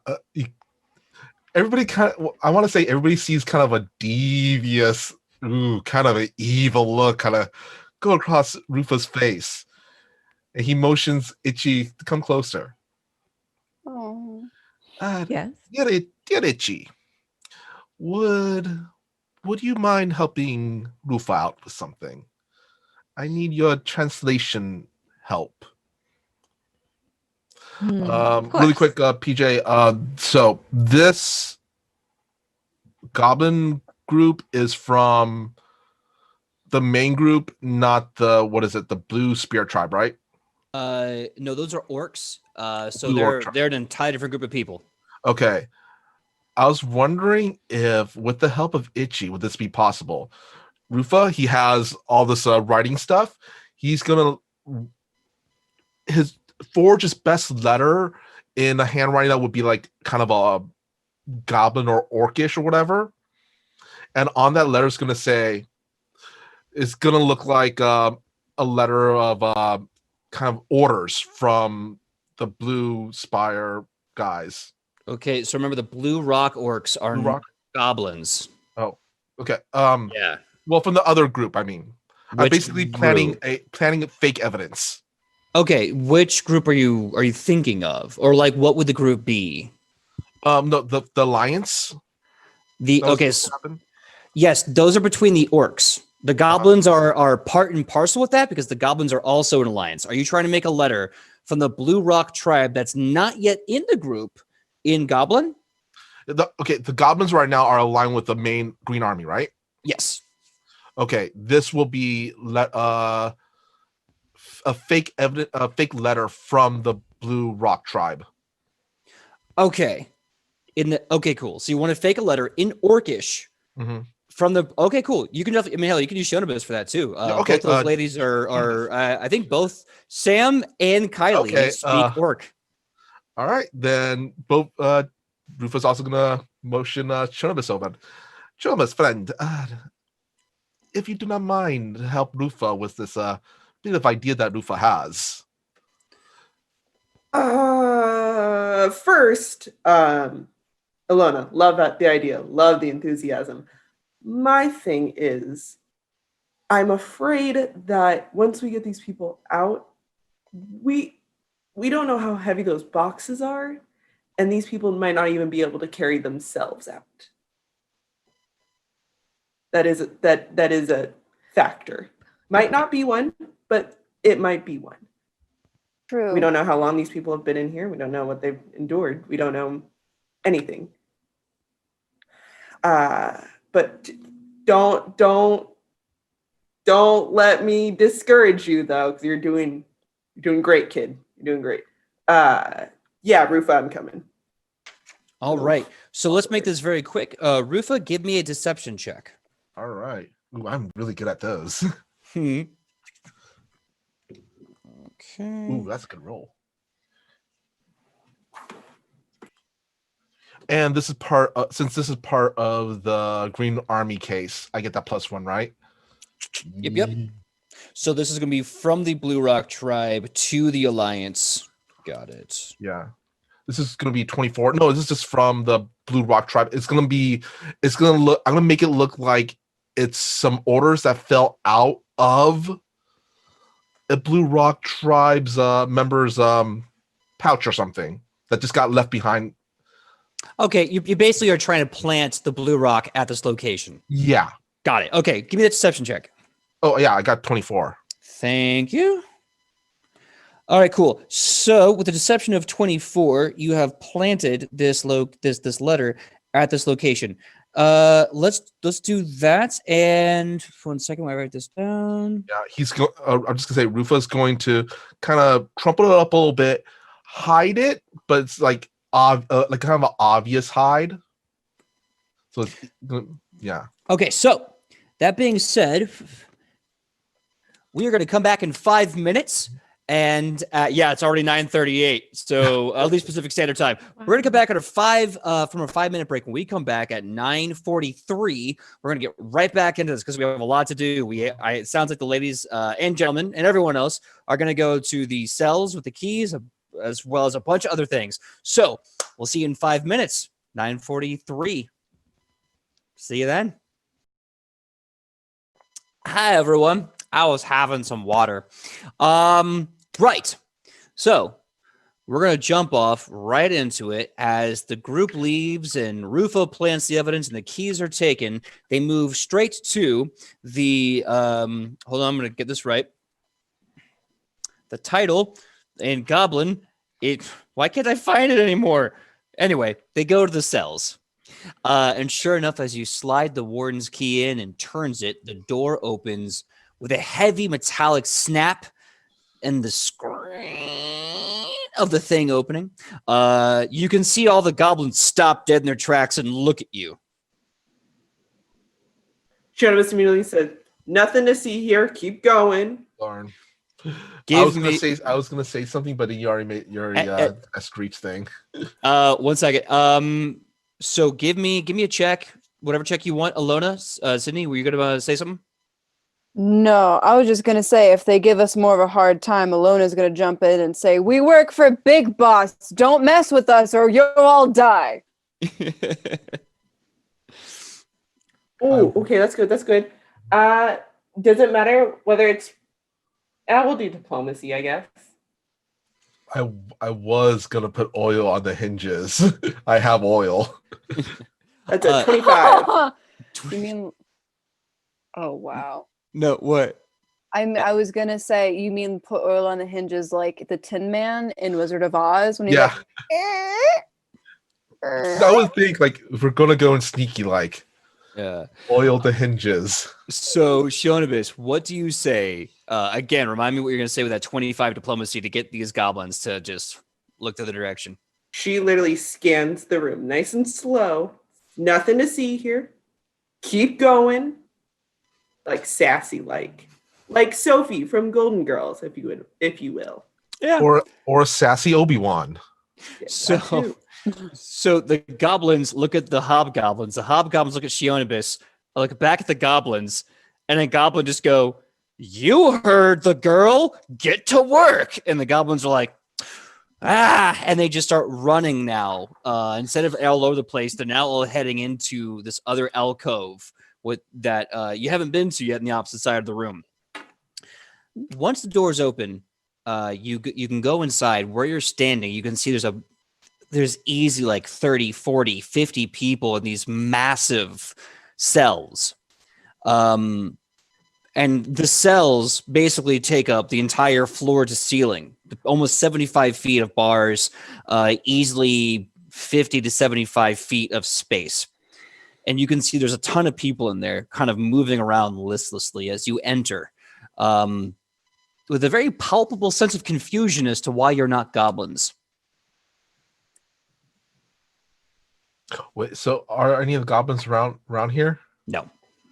Okay, I want to do something. This is like, because I'm a Star Wars fanboy. Okay. I'm gonna do that. Rufus going to pull his best Luke Skywalker. We're here to save you. Fine. Okay, so out of nowhere, you hear this voice going, "You're a little big for a goblin, ain't you, eh?"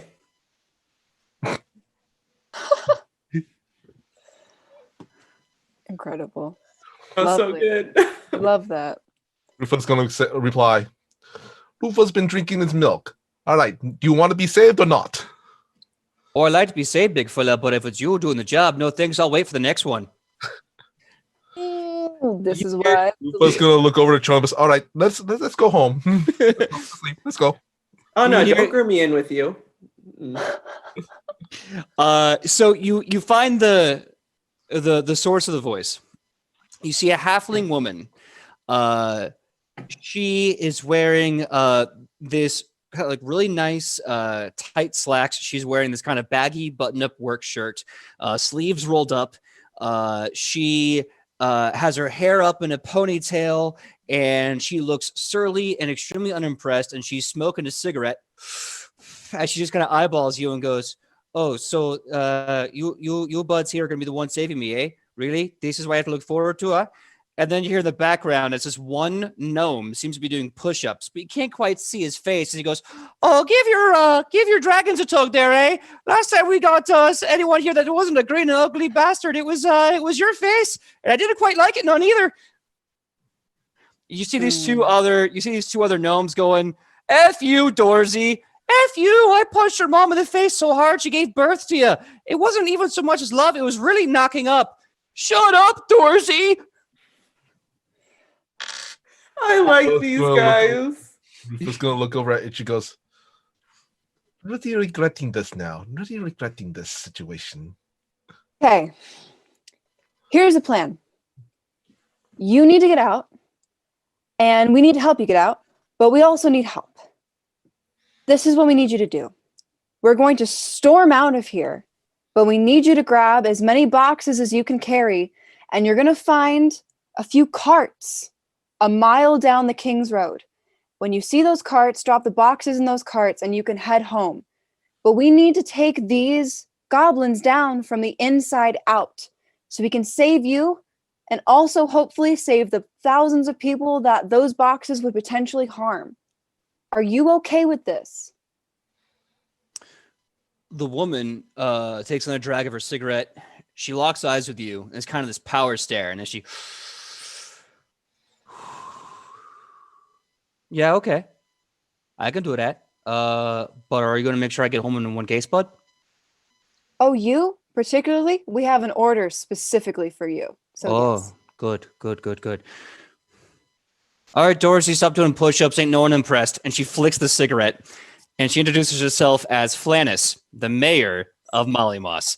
And then she stops and she says, but I just have one question there. You all look very impressive, eh? But they captured that guy, and he's a unit. In the back of the cell, kind of sitting down, looking like he's thinking, you see a warrior man of Tsuzuku, shaved head, gold face paint, with a gem in his forehead. And he's just looking at you quizzically, and you can kind of see cresting over his fingers a little smile pricking off. He slowly rocks to his feet and stands up, and the boy is like 6'3", built like a house, and he's just covered in traditional Tezukan armor, and he's got a sword and an axe on his hip, still on him, but his hands are tied up with rope, and he's just smiling. You know what, Rufus? Can I say this? Rufus is gonna kind of stride over to him, takes out his dagger, cuts the rope. He stops you immediately, and he goes, no. I don't need your help. And he says, let me put all my cards on the table here. By the way, he has a rich and powerful accent of Tezuka, which out of respect for Southwest Africa, I will not attempt to do. But he puts his hands high in the air above his head and breaks the ropes easily. And as his hands are still high in the air in defiance, he says, I am Ewan the Chainbreaker. I am the liberator of Tezuku. No chains bind me. I wait, and then I rise. Well, Rufus gonna look at that action, looks at his dagger, flips in the air, catches it by the handle again, sheath it, and says, well, I am Rufa Grazzi, and we are here. Good. Now listen, what was your plan again? You want to get the crates out of here, is that right? Listen. Yes. The crates are explosives. They're going to use the explosives to take down more people. Mm-hmm. We need to get the explosives out of the cave so they no longer have access to them, and then we can get rid of them on our own. Again, a smile crests, and he says, I like where your brain's at. I've been trying to monitor them for the past couple of days. I've been able to understand that they keep all of their bombs in a place called the Boom Room. I didn't come here to be rescued, if you don't mind me saying. That's fine, but now that you're here to be now that we're here, I suppose now would be a good time to let us in on whatever your plan was. First of all, I don't want to step on your toes. Whatever you have going on, it seems important, but I came here to blow this place up. Hey, that's Plan D. He points to you and he goes, I like this little one. Plan D? Do you mind if we make a vote to make that Plan A1 right now? my he votes. Morel's in the room going, am I supposed to vote or is this rhetorical? All right. If you really want to blow this place up, I hope you have a good plan of doing so. And I hope it also, of course, includes getting these people out. So what is it? Tell us. Well, it's not my place to tell you to get these people out, but I wanted to make sure that their operation of ambushing people on the side of the road would end for good. I'm very familiar with this place, what it used to mean, and what people are doing in it. But I don't want to get these people hurt. They were not something that I was aware of when I was taken. So I will help you do anything I can to get these people out of here safely. After that, I'm going to the boom room, and I'm going to make one big bada boom. All right. I have a minor idea on how to get phase 1 of this operation going without a hitch. By that, I mean everyone here carrying boxes of things out of it. Okay. And Ichi gathers everybody around and, ooh, thank you for gifting those subs. Ichi gathers everyone around and says, all right, repeat after me. And in Goblin, she will say, gotta work fast, big boss says, move boxes this way. And teaches everyone how to say that in Goblin. And instructs people to, if anybody tries to stop them, just say it's what big boss wants. Moving boxes out of here. Nice. Nice. All right. Yes. So you guys have that. Everyone give me a lore check to see how well you memorize that, just so you can basically just do it once and then hand wave it the rest of the day. Can I use my legal lore? Because I would say that would be something you would use with memory. No, I'm basically using I'm using lore here as a way to kind of pick up goblin lore or goblin language. If you have goblin lore, you can use that for more focus. 18. 18. Lady Altariel just gifted me a sub. Thank you. Aww. Now I you so can much. use So nice. emote beefy boy. Beefy Yay. boy. Listen, we have so many beefy boy NPCs. They need to be celebrated. Yeah. True. Oh no, that was not. Mm-mm. Hero point. Don't forget. I'm using a hero point. Do What I do we- get any bonus for speaking Goblin?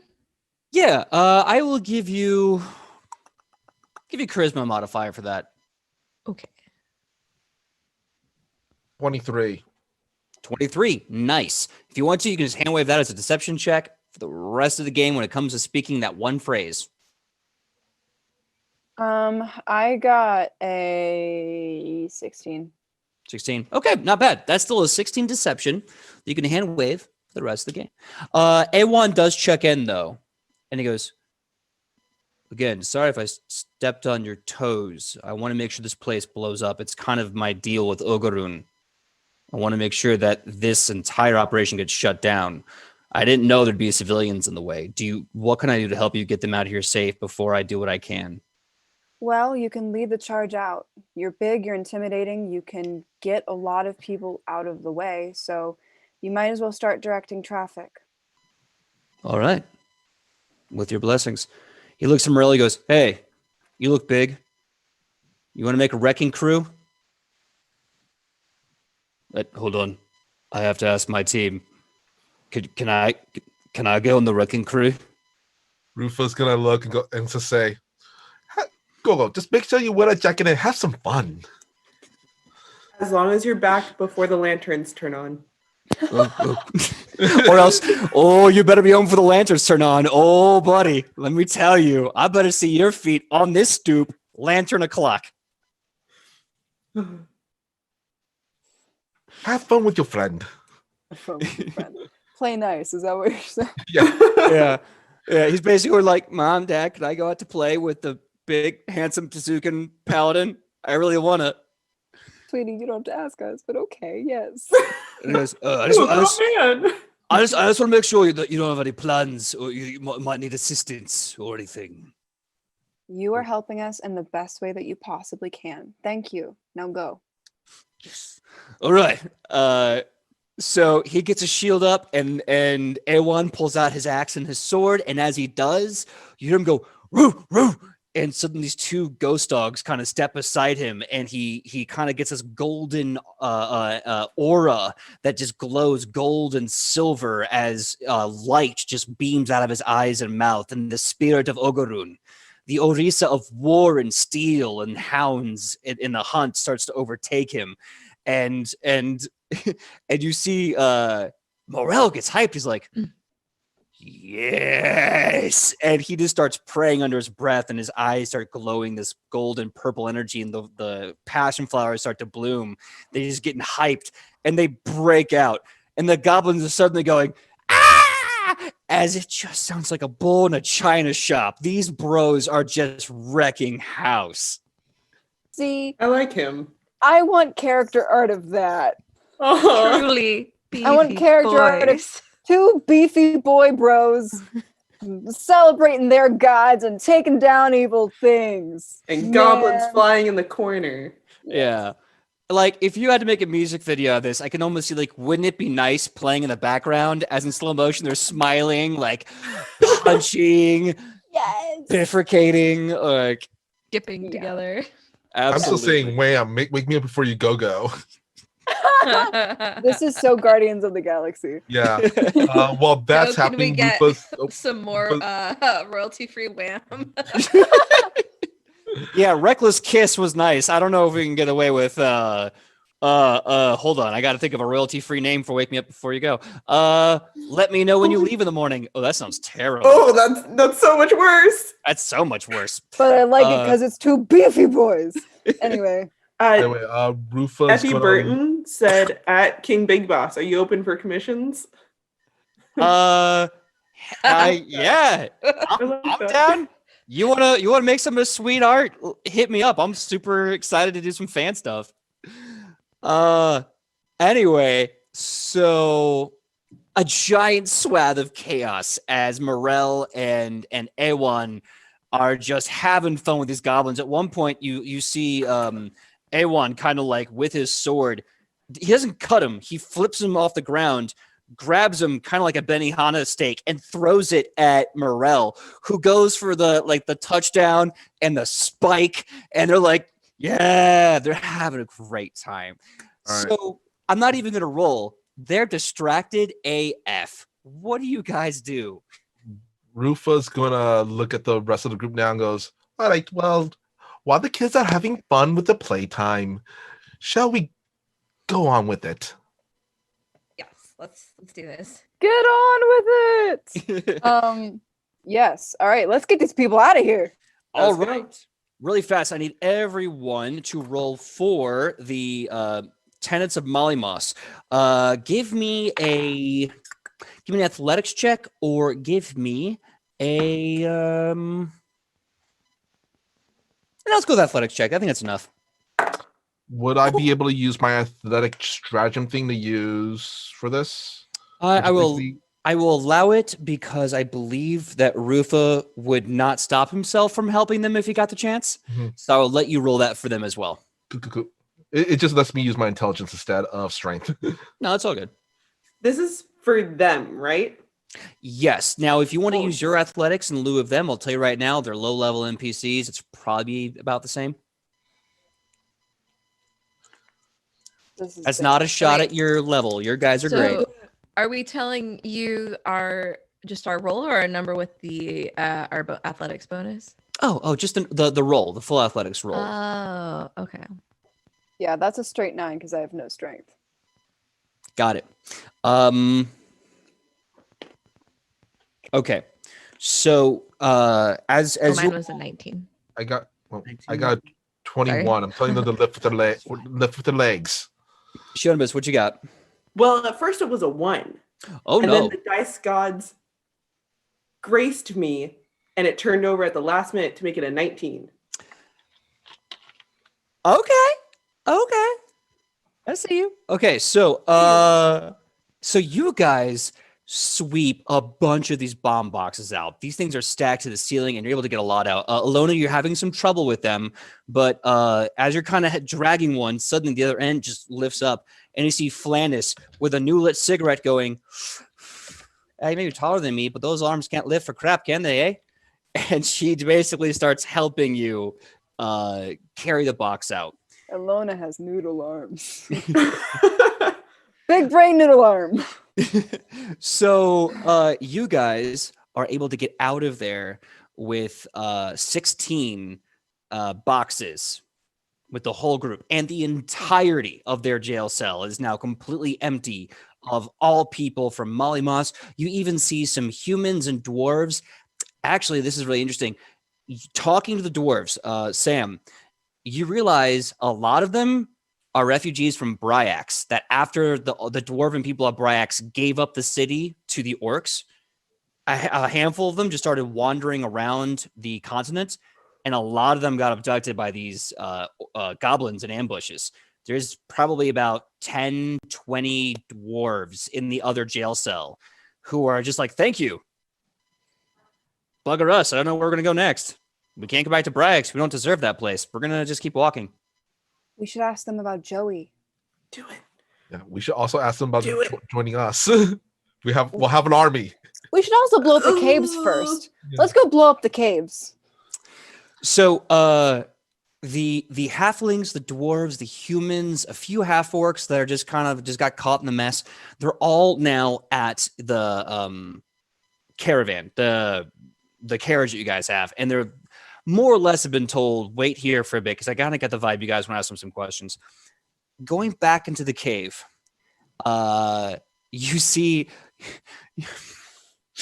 Morel and Awan throwing a living goblin back and forth like a ball, and all the other hobgoblins and goblins are either beaten up on the ground, wounded, or they inform you, or they're hidden in what they call the boom room. Yeah, the big boom room. And like, yeah, a lot of them just ran inside there and decided they were just going to lock themselves in with the bombs. And everyone just kind of went, "Oh, they're not going to like that later." As he throws the goblin, who's like, "Ah!" in midair. Okay. So, if our goal is to blow this place up, do you have any sort of detonation system so we can blow it up without being in the cave? Well, I have an idea. Now just hear me out. So, get everyone out, like we've already done. We can line really any of these vials all around this cave and out. I could, hypothetically, fire an arrow. It hits one, detonate the other, and it's more of a chain reaction. That way we can caves in, it'll set off all the others. Bada bing, bada boom. Hey. It's taken care I like that of. plan. Indeed laughs at her own pun. A1 definitely chuckles at it, and he's like, "I like this. Hey. I like this plan a lot." Okay, so now the question is, what's the next move? You freed everyone from this place. All of the surviving goblins and hobgoblins are now basically shacked up in the bomb storage place. You have 2 keys that you have not used yet. One's magic, one is holy. Well, religious signia. Ichi has the key that goes to the door that had the little bit of electricity, I think. And so she remembers that. So she's gonna go to that door and give it a try. Just gonna follow Ichi with that. Okay, so you're going to remind me, which door you're going to again? The one that had the electricity coming out of it at Rufo when he tried to open it. Okay. When I almost died. Yeah. Okay. Yeah. All right. You go to the door. Which key do you use? The one. Does this door have anything interesting on it, or is it just a door? It seems like a very fancy door, but aside from being fancy, it doesn't have any marks or anything that would strike you as interesting. Didn't you say one of the keys like had Is it- sigils and stuff like that on it? No, I said that when you were trying to touch it, you saw a blue light starting to spark on the lock itself. No, I mean the Door. key. Oh, the key. Yeah, there was an Arcana check key and a religion check key. The Arcana check key kind of had like some sigils on it and stuff. Yeah. What were you gonna say, Sam? Is the other? Oh, I was gonna say, is the other door that we haven't opened as fancy? You have not found the other door yet that the other key goes to. All right, I'll use the sigil key in this door, not the one with the chains, if that's correct. I would not give it to you. Wait. Yeah, that's I believe that's an Alona's yeah, possession. because I only have the sigil key. So you take the key with the sigil, you line it up with the lock on the door, you slide it in, and you start to feel the click, click, click as tumblers and levers and pulleys start to move and goes flush into the lock.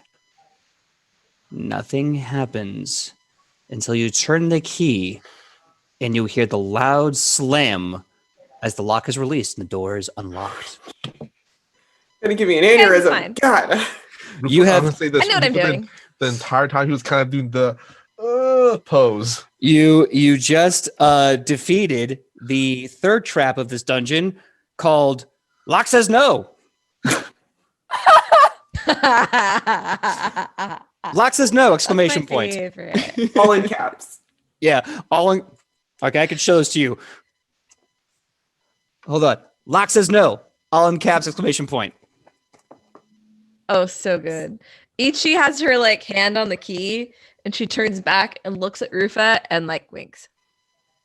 I'm bad at winking, but imagine Ichi did it great. Rufa And she opens the door. gives a thumbs up, but then before she actually, the door open. If she opens the door, he's gonna stop her from going in first. Okay, so the door's opened. You see A1 kind of like getting ready to like toss the ball to Morel. Morel kind of looks. The goblin just poof. Ow. Get out of here. Are you going in that big room? Should we all go down there? What do you need? What do you need? Stay here. You two, stay Stay. here. Make All sure right. goblins stay in room while we do Right. more things. Right. He kind of like looking at you blindly reaches down for the goblin, finds it by the head and goes, "Go long, A1," and throws it. And A1's like, "Oh, you cheeky bastard," and starts running for the ball.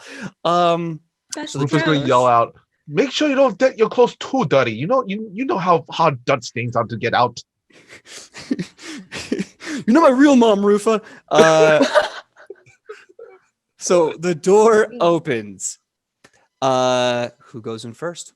Actually, I was wondering from the entrance if I could do a perception check for any traps or such. Go right ahead.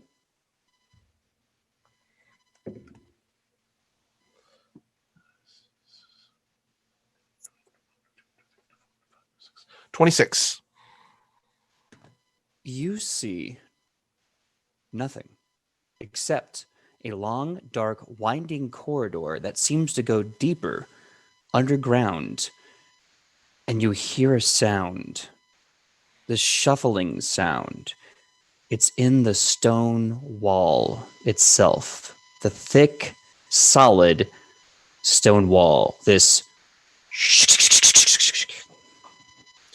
Rufa's going to look at everybody and kind of puts a finger to his lips, goes, "Yes," and then quietly says, "There's something in there. Something perhaps dangerous." Didn't Jonabus is gonna pocket a couple of the vials, just in case. Clarification. So, from what we saw in the cave, we have one key left.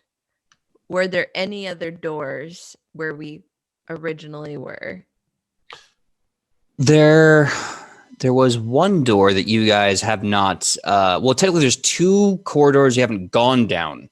So it's safe bet that the two corridors you haven't gone into yet, one of them may have the door the key that Alona has goes to. Really quick, is Alona here with us? Yep. Yes, and she was about to say something really fast. What was that, Sidney? So the concerning thing about this is that the goblins earlier were talking about the fact that the Baron was in the walls. Oh God. Should we just lock this door? Lock the door, lock the door, lock the door, lock and the door, lock the door. leave? Sydney, you get a hero point. Thank you. Lock the door, lock the door, lock the door, lock the door. Yeah. Ichi backs out. I got an idea. Yeah, we're gonna lock the door, but I have an idea after that with the door.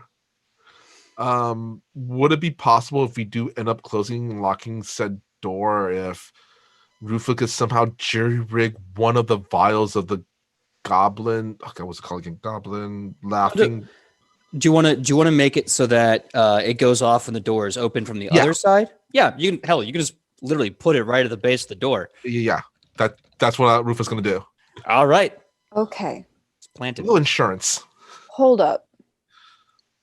You want to leave this room and not go down the hallway, even though we just opened it. Yeah.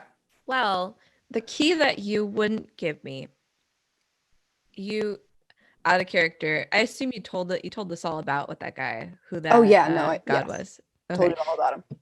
That key seems like it goes to something that involves that guy who sounds scary. And from what I can tell, we have one door we haven't opened, which would be about that scary guy. So we could go. It's gonna be scary. But yeah, I don't know. What do you guys think? Well, at the What do we very gain? least, we should set the insurance here first. Check out the other corridors, and if whatever's inside tries to come out, go boom. Here's the deal. Go ahead. We have a key that, yes, might go to a door.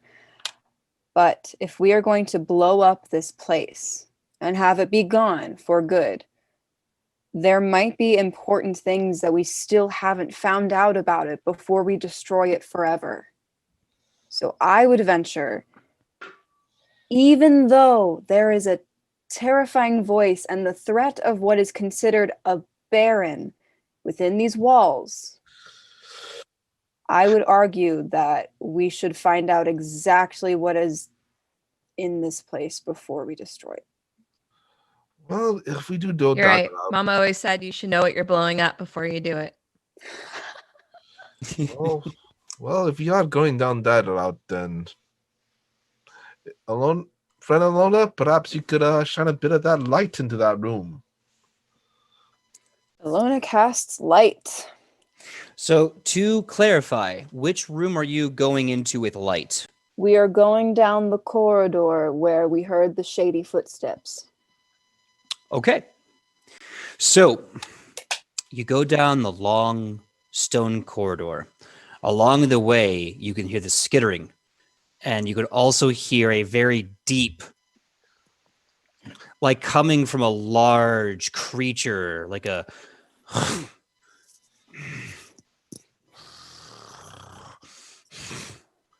just huffing, growling, coming from the walls, skittering forward a bit. When you get to a certain point, skittering further down.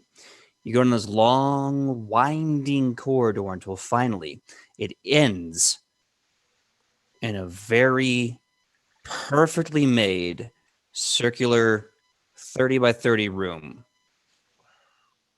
And as you get to this 30 by 30 room with the massive ceiling, because now you are very, very deep underground, everyone make a quick perception check.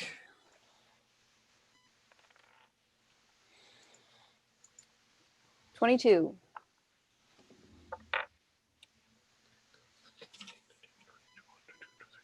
10. 25. Okay, 10, 20, 25. 27. Oh, hell yeah. Okay, so you get this large circular room. It's about this time that different experiences, different things start flagging off in people's brains. Let's see here. Let's go with Sidney. What was yours again? 25? 22. 22. You start to look up and see this massive stone wall has pitch black burrowing holes all over the room, the size of a horse, massive burrowing holes all over, like a network, like an anthill network of burrowing holes all over the room. Let's see, Michael, what was yours again? 25. 25. And each of you had the 27? Yep. All right. 25. Let's actually skip ahead really quickly to Shonimus. Shonimus, you're looking around going, man, this place is dumb. As you're saying that, you suddenly see this hulking figure, this massive form starting to slide and step and swagger out of the darkness. Michael, you see and can feel the thunderous pounding with each step, and it is impossible to tell if it is its feet or its hands, as even in the dim light of this room, you can see these massive knuckled hands stomping in rhythm. Sam, as this giant hulking figure starts to come out of the darkness, seemingly sliding out of a hole, growing larger than the hole that it was just in, and just lumbering over, you suddenly, your ears, the only one that can pick up in Goblin, this voice going, no, be smaller, be smallest. I cannot, get me up on shoulders, uppies. I must have uppies, get me up there. You stupid ape, I must be on shoulders. Small, I cannot get up there. And then you hear his voice is like, ugh, just grab a patch of hair and climb. But this is all being whispered. No one can hear it except you. And then eventually, coming into frame, you see this massive bugbear who looks more like King Kong, and sitting on the back of his neck, grabbing him by the head with a flat top skull and this massive stone figure. I mean, it's almost like Stonehenge column latched to his head with rope. You see this itty bitty goblin grabbing a hold of this bugbear. And the goblin just goes, yes, hello, this high, welcome to the house of Great King Big Boss. Big Boss, it's you. So good to meet you. Oh my God. Ichi turns around and is like winking at everyone. Wow, what an honor. I heard you have 13 abs. Is that true? And then he goes, and then you sit there and you see, give me a diplomacy check. Yes. Also, he's got the biggest hat, the biggest, dumbest hat. That's right. While this is going on, Rufus is going to look at Alonis, goes, and kind of just give her a look like, this is on you. Yeah. Shionibus is going to take a knee and like look at everyone else like. Yeah. I also take a knee. That's a 15. 15. Ichi will also like. I'm wondering if can I give her aid on diplomacy? She already rolled it. It's okay. So everyone takes a knee, I guess. He sits there and he goes like, yes, kneel before Great King Big Boss. I am the biggest boss. Me has the biggest hat. I am smartest #1 leader because I have biggest hat. And then when you say that the ab question, he goes, I have. Wait. Did you see my world's perfect work of artist? I made it it took me 2 whole weeks because I am such a good artist. I made it. I only have heard the wonders of you from your many hardworking, but also not that hardworking because they're not as good as you, minions. Is it true? His little legs are kicking. 13? His little legs are kicking on the shoulders of this giant bugbear. He goes, yes, me have 13 abs. Me have 1 more than most abby ab goblin. He only have 7, like a loser. But I have 1 more, which makes 13. Wow. Amazing. We are truly blessed here today. So what are you up to? And then he goes, like I, Great King Big Boss, with best hat of all, tell you, not green, what I am doing. And then the giant bugbear is kind of whispers in Goblin. Give me a perception check, Sam, to hear what he's whispering.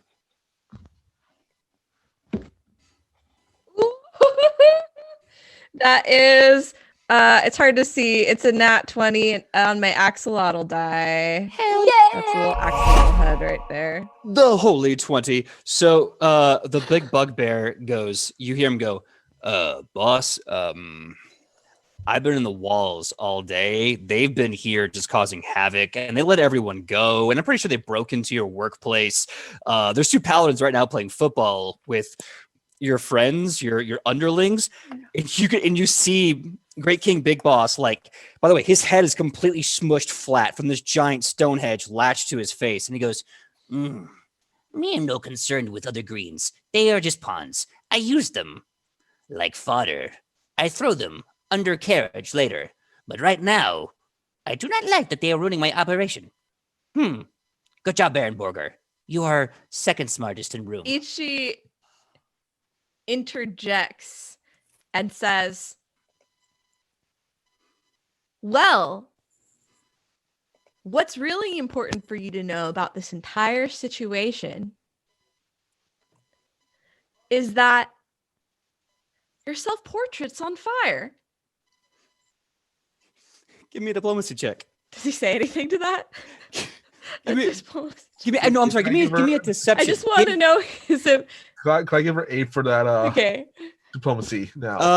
I lied. I want a deception check because she's definitely lying because we all know that portrait is fire. It is not on fire. Can I Yet. give her 8 on the deception then. All right. So Thank you that- so much for the gifted subs, you guys. That is a 13. 13. All right. So with the aid from Rufa, he looks at you and he says, "I know Yusin would never burn in such good portrait. It is #1 best portrait, for I am Great King Big Boss. Everything me do is #1 best. Because I have the big hat. So I know bestest. And I know you don't do that. You know what? Baron." The Baron goes, "Yeah, boss." "You said they ruined operation?" "Yeah, they let everyone go." "Wait, what, everyone?" "Yeah. Even the little one who smokes?" Especially the little one who smoked." "Oh, wow. I guess we have to kill them then." I mean, yeah, boss, we have to kill them." "Prepare to feel the wrath of Great King Big Boss." Everyone roll initiative. Legit. This is what's gonna get us to level 3. This Yeah, I was trying to throw him off guard to attack while he was shocked about his portrait, but didn't end up that way. It's all right. At 13, you were like a few points shy. Joe, when you get a chance, play Chimera Soldier. We got ourselves a boss fight on our hands. Sweet. Perception, right? That is correct. 22. 1 second. I am pencilless. I thought I had it, but I also received a 22. excellent.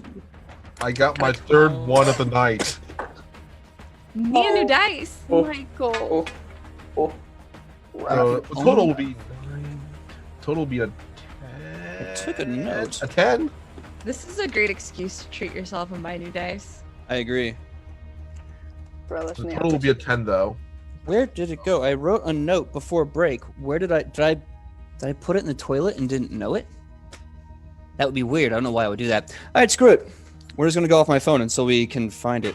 Okay, so taking these initiatives on my device. So really fast, start at the top. Sidney, what was yours again? 22. Sid was a 22. Shunibis, what was yours? 22. 22 as well. All right. Sam, what was yours? 12.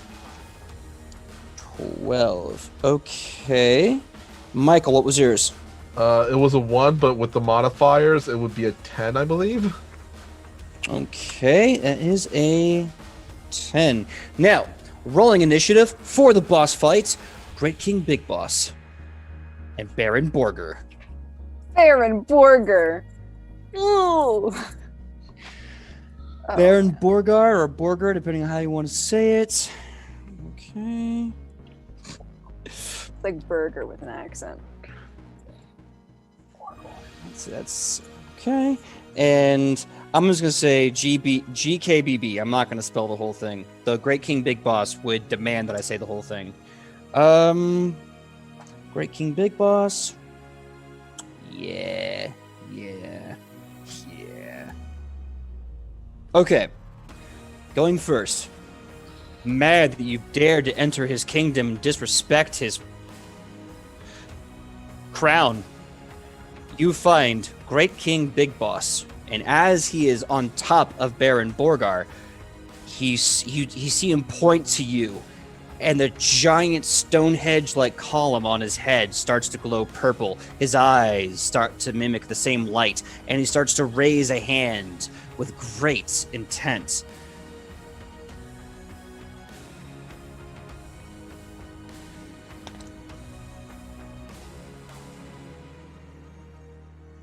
Okay. Okay. Shionibus. Does a 10 hit? No, it does not. As he does that, you start to see rocks start to rise from the ground and throw at you. They collide, but just short as little bits of stone chip and fly off. She's gonna dust off the dirt off her shoulder. Like, nice. All right, that's going to be his turn. Next up, we have Kylie. So I imagine your dexterity is higher than Sid's. Is that correct? For sure. All right. Kylie, you go first. we're going Dock and Arrow. We're going Fire at Bugbear. Because I feel like he's more of a threat than the other one. Especially if he's on top of him. Oh, I want to use a hero point. That was a natural one. Oh, that wasn't much better. That is a 15 to hit. 15 to hit. You're hitting the bugbear for 15 AC. Yeah. Meat to beat. Roll damage. You hit him. That is a... I do extra damage on my first one. Where are my d4s? Oh no.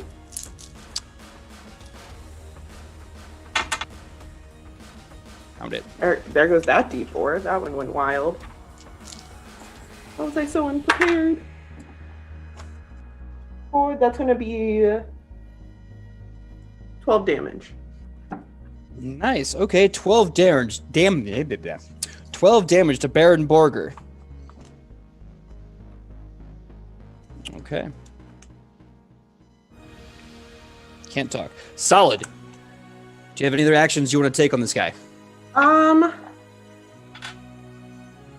So if she looks up, is there like a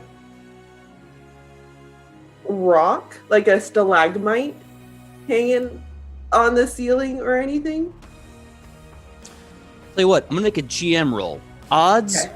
They are there. Evens, they are not. Ready? Cool. Odds there are, evens there isn't. Die face shows 18. Evens, there are no stalactites. Or, yeah, stalactites. Darn, she's just gonna fire again. Actually, I want to mark his prey and then fire. All right, Marcus Prey and attack. 17 to hit. That hits. Roll damage. 9. 9 damage. Okay. Great. 2 arrows land in the rather thick and hairy body of the bugbear Baron Borgar. He does not like this whatsoever. But nuts to him, it's not his turn. Next up, Sidney. What are you going to do? I'm going to shoot Divine Lance at Baron Borgar. Go right ahead. Shoot right at him. That is... I forget what I add. Wow. Big brain. All right. 17. 17 will hit. Yay! Awesome. That is 1d4 plus my spellcaster ability modifier. So that's 8. Spellcaster ability mod is 4 because of wisdom. Yep, that's 8. 8 damage. All right. 8 damage is good damage. Okay, so 8 damage to Baron Borgar. He now has a flower on his shoulder. He is not happy with it whatsoever. All right. So, do you have any other actions you can do? A movement or anything else that you wish to attempt? I'm going to cast guidance on Ichi. Okay. Plus Guidance on Ichi. Does that give me? +1 to attack roll, saving throw, or skill check.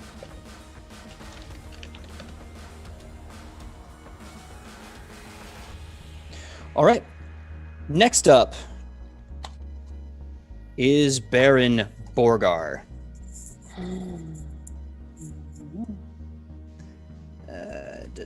So Baron is mad, and he is in all manners of a target-rich environment, but he does not like the person who put a flower on him.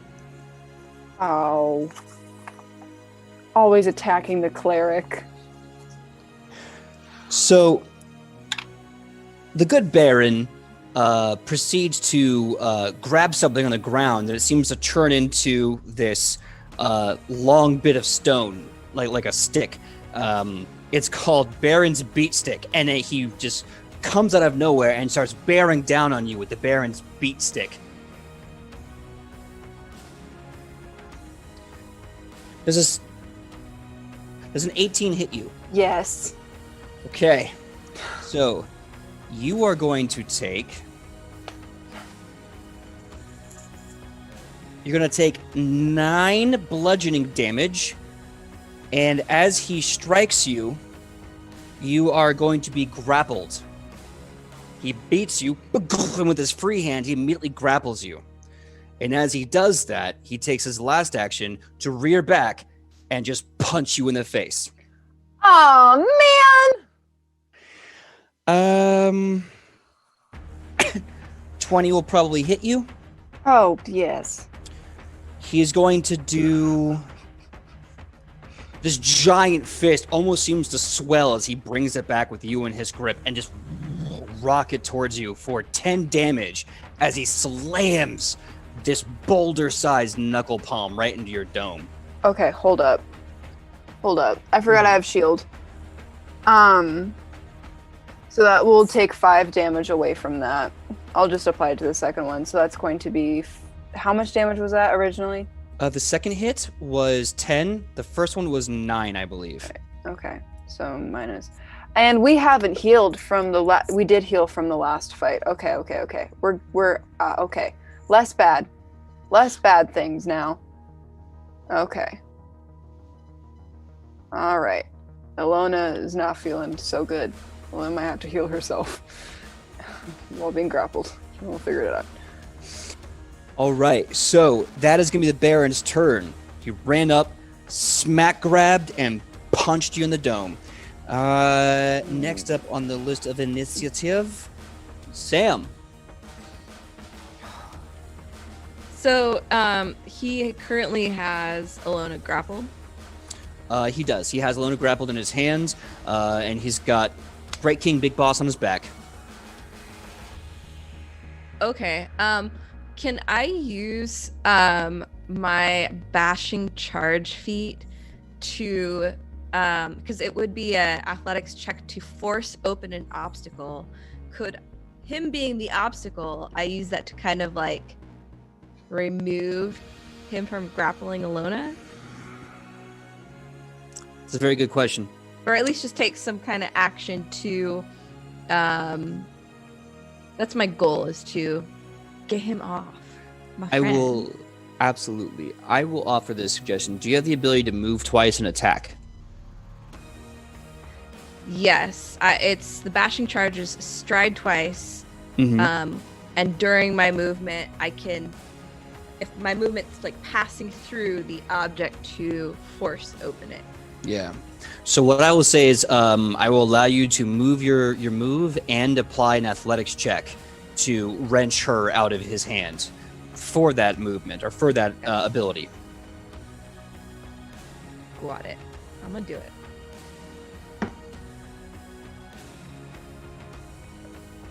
Where did I put my sheet beneath all my windows? That's an athletics check. Yes, ma'am. That is 18. 18. Okay. Check his athletic DC really fast. An 18 does not cut it. He is wrenched in there tight. Okay. So that was 2 actions. With her last action, she will just use. He's a bugbear. Mm-hmm. Well, I'll use the retribution axe to slice him. Okay. Now you have not been hit yet, so you will not get the +2, but it'll still hurt. Got it. Ooh, that is decent to hit.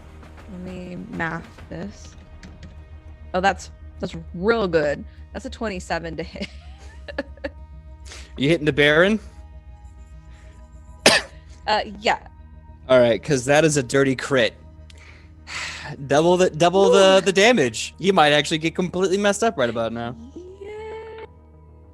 All right. Ooh, where's my? I get to use 2d12s here. This is fun. I love rolling multiple dice, guys. Yay! Okay. So that's double the dice, but do I double my strength modifier? I forget. Yes, you do. You double your strength modifier as Yes. well. Oh, wow.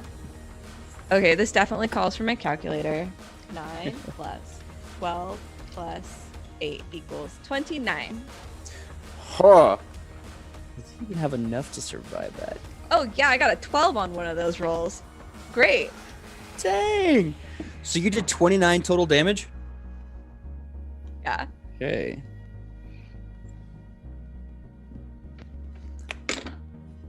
So, the fingers curled around Ilona lessen and drop her, as suddenly the horribly shriek cry of Great King Big Boss is heard falling to the ground, and with it, the corpse of Baron Borgar. Sam, tell me the tale of how you slaughter Baron Borgar.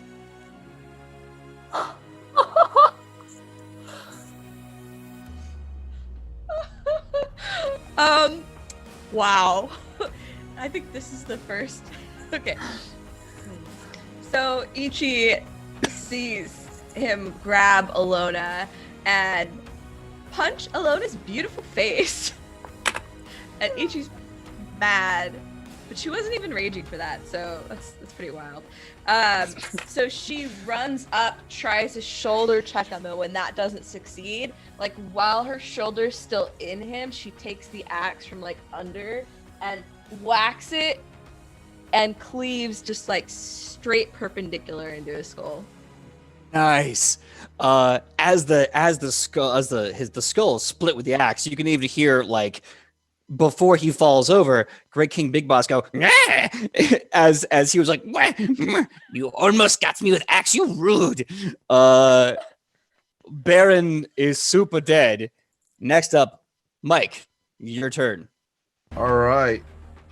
Rufa sees what happened and just first he looks over at Ichi, does kind of a opera clap. Very nice, very very nice. And okay, let's see. I'm first gonna use my athletic stratagem. Let's see. Ooh, we gotta add numbers too. Add in numbers. Give me one moment. Adding the numbers. Doing the math. Let's see. 5, 10, 12 plus 18. Sorry. 12 plus 18. It's I 30. got a 30. Yeah. Was that what was that for again?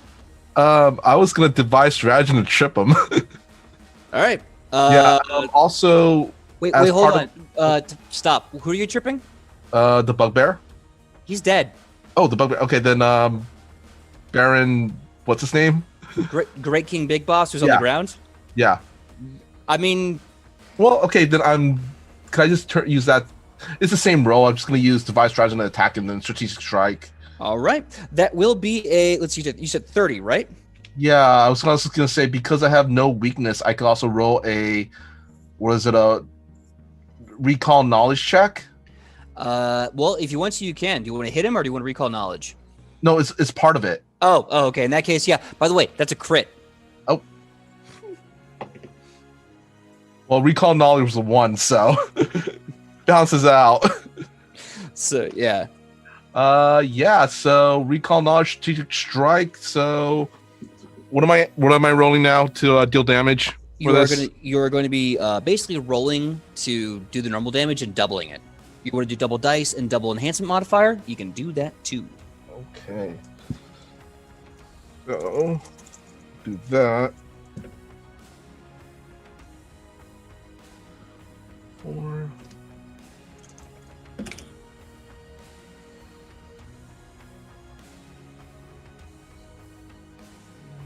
Plus. I mean, it's not as impressive as Itchy, but I got a 22 All right. Hey, 22 damage is still with a whip. solid. Yeah. And listen, no one is as OP as Ichi. Ichi's gonna just kill everything. We'll just sit back and go.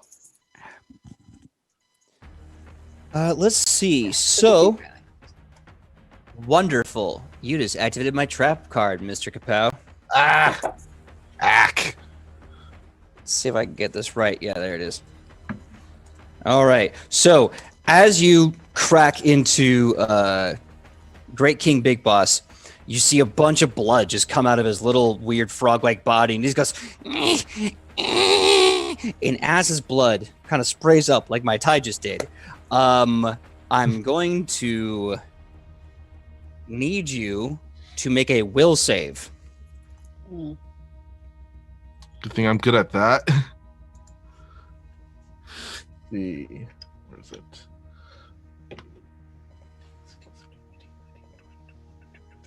23. Oh, with my bonus 3, 24. Okay.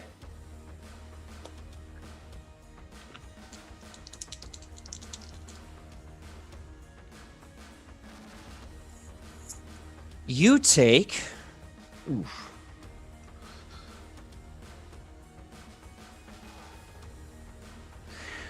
You take 6 persistent bleed damage.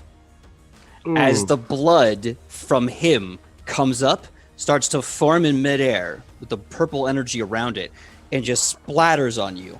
Suddenly, you see the blood that hits him form this iron collar wrapped around his chest that starts to just crush in. Now, that's only half of the damage I rolled on your success. So you'll be taking 6 persistent bleed damage until the fight is over, which honestly, maybe soon. Actually, I still have 2 actions. Actually, I just realized. Yeah, you can absolutely use those. That was a reaction, so I was using it then. Okay, really quick. Rufus gonna kind of point at the big boss and goes, "No fair, he's wearing a girdle." And let's see, with my next 2 actions, does it interact count as an action? I forgot. Yes, interact is an action. Okay. Well, I only use 1 interact, and to pull out the Wait, is Alonis nearby there? She's pretty close. I mean, she was being held by Baron Borgar, He got punched in the face. yeah, and what's his name was right there too. So she's about 5 feet adjacent to him. Yeah, I was gonna say if I used that goblin goo thing, she would be caught in the range, right? Mm-hmm. All right then. You know what? I'm just gonna make another roll with penalty, regular roll penalty. That's a -4, right? Multi-attack penalty. Only if the weapon's an agile weapon. I'm sorry, a finesse weapon. Well, yeah, it's a thrown weapon. I can say it's pretty much one of those. So you're gonna throw the bomb. No. I'm using my scorpion whip again. Got it. Okay, go right ahead and attack. What's the minus on that? It's yeah, for the whip, it's definitely a -4. -4. Okay. 4. Let's see. I got a 16. That will miss. Okay. And last action, I'm just going to use a movement and move back. I want to say, what's the maximum I can move? Your speed, which should be relative to your character. 25. So I'm going to move 25 feet back. All right. Sounds like a good plan. With that, top of the next round, you have angered the greatest king with the biggest hat. And he is going to make sure that you know it. Let's see here. Okay. So you see him just starting to like shiver and quake, and his eyes roll in the back of his head as his whole body starts to glow purple. As he does this, you can see what looks like he's literally pulling with his mind the blood back into his body. And as he's done with that, like as his eyes are rolled in the back of his head, he points to Ichi. Ichi, I need you to make a will save. All right. Oh, I totally forgot I had guidance. I didn't even use it on the last roll. Not like you needed it. You're good. Is it still active or no? I think it lasts for like a minute or until you use it. So either way, it should still be active. Alrighty. And that is a will save, you said? Yes. Alright. That and the guidance is a +1? Yes. Where's my will? That's a 19. Okay.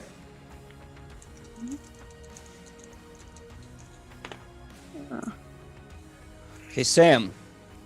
You take 11 persistent fire damage. No, I'm sorry. Nope. You succeeded. You take half.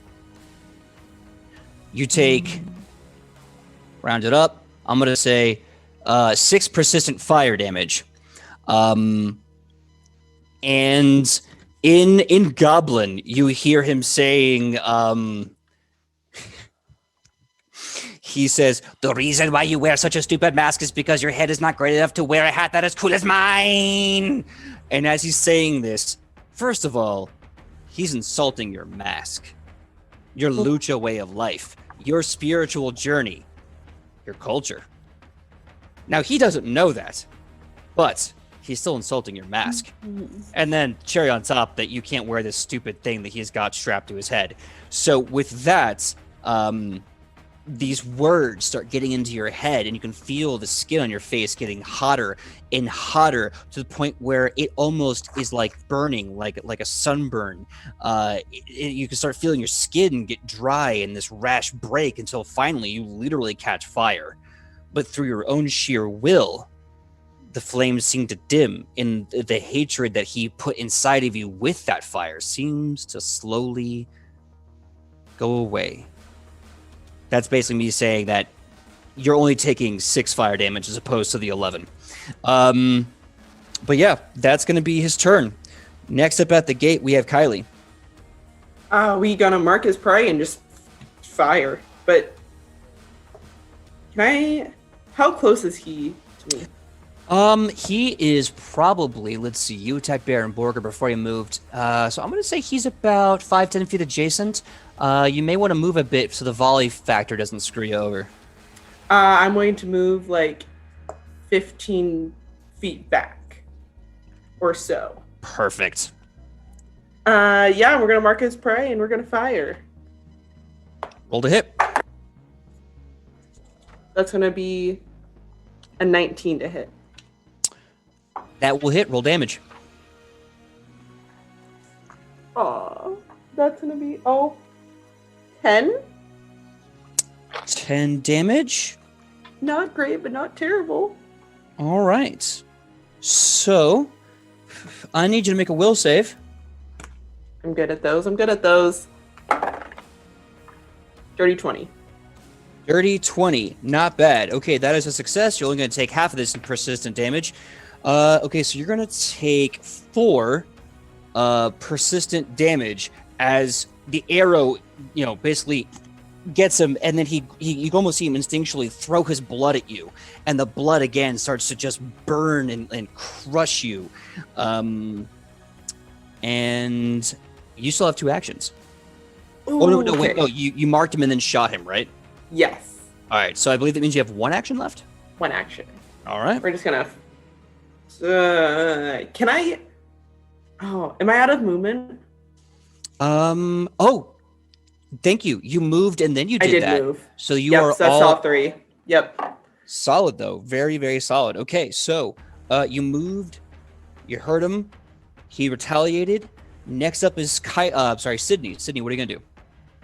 I'm going to cast heal in a 30-foot emanation around me because we all need it right now, especially my face. So, yeah, I'm going to do that. So that's going to be 3 actions, and that's 1d10. All right.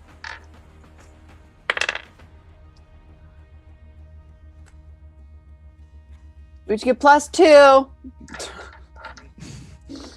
+2 health to all. You get 1 little flower coming from wherever your wound is. I hope that brings you joy. +2 health and to all good night. Yep. Does this heal spark joy? A little bit. You'll spark joy. A little bit. This heal does spark a little bit of joy.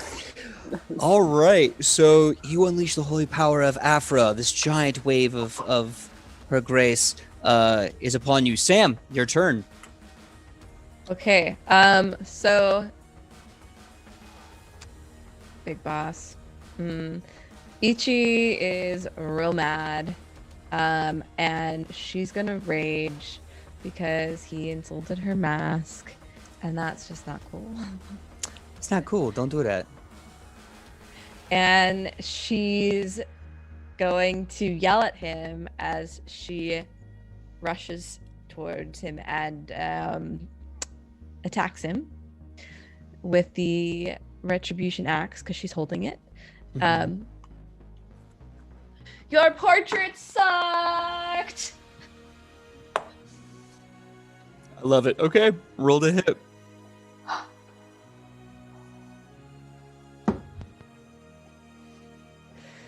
Let's see.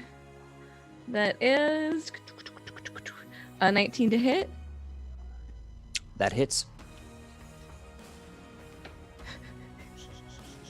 All right. Oh gosh, I gotta remember all my my bonuses right here. So we've got a D12 for the gentleman.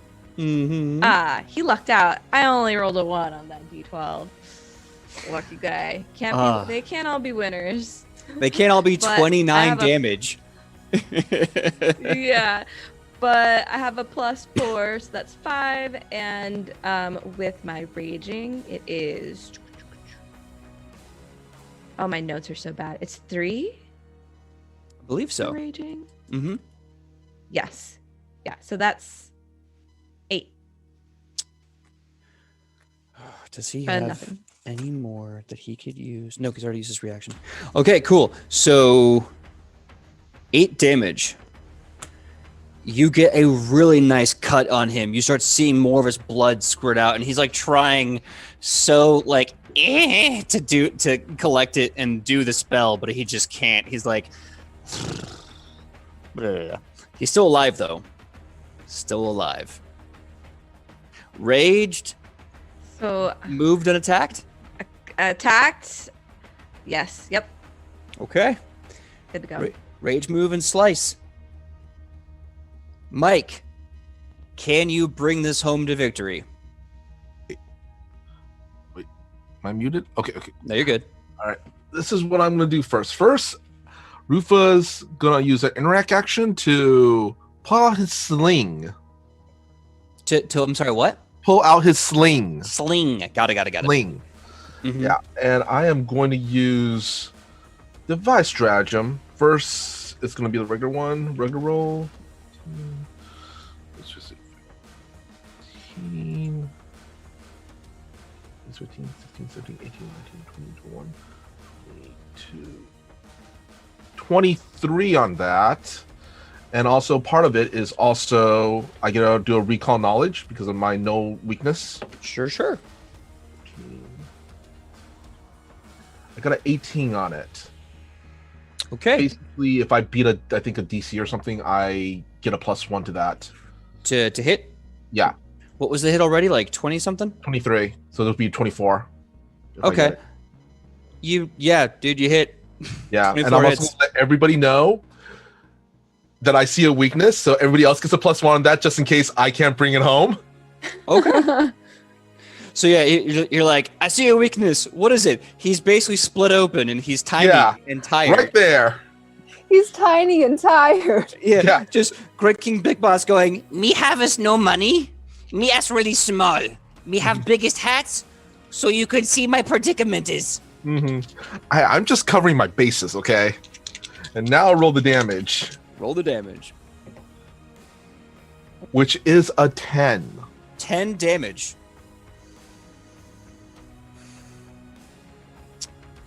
Mr. Michael Powell, tell me the tale of how you slaughter Great King Big Boss. All right. I gotta get it. This is gonna be kind of cruel a little bit, I'm gonna say. So anyway, Rufa, he kind of studies.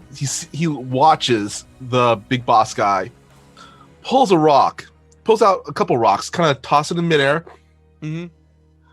Finds one he likes, casually puts it in the sling, slings it. The rock flies straight, actually hits it right into the open mouth of the goblin, who starts choking on it. So, still, just nonchalantly walks over to the choking goblin and pulls out a piece of paper. Says, "Oh yeah." He's kind of faking. It's not not the drawing, but he pulls out piece of paper, and pretends it's the drawing that the goblin did. Goes, "Your drawing, it is pitiful. It is sad. It is worthless," and rips it into little pieces, scatters over him, and with as the last bit of paper walks, he places his foot on the throat of the goblin, and just crunches it.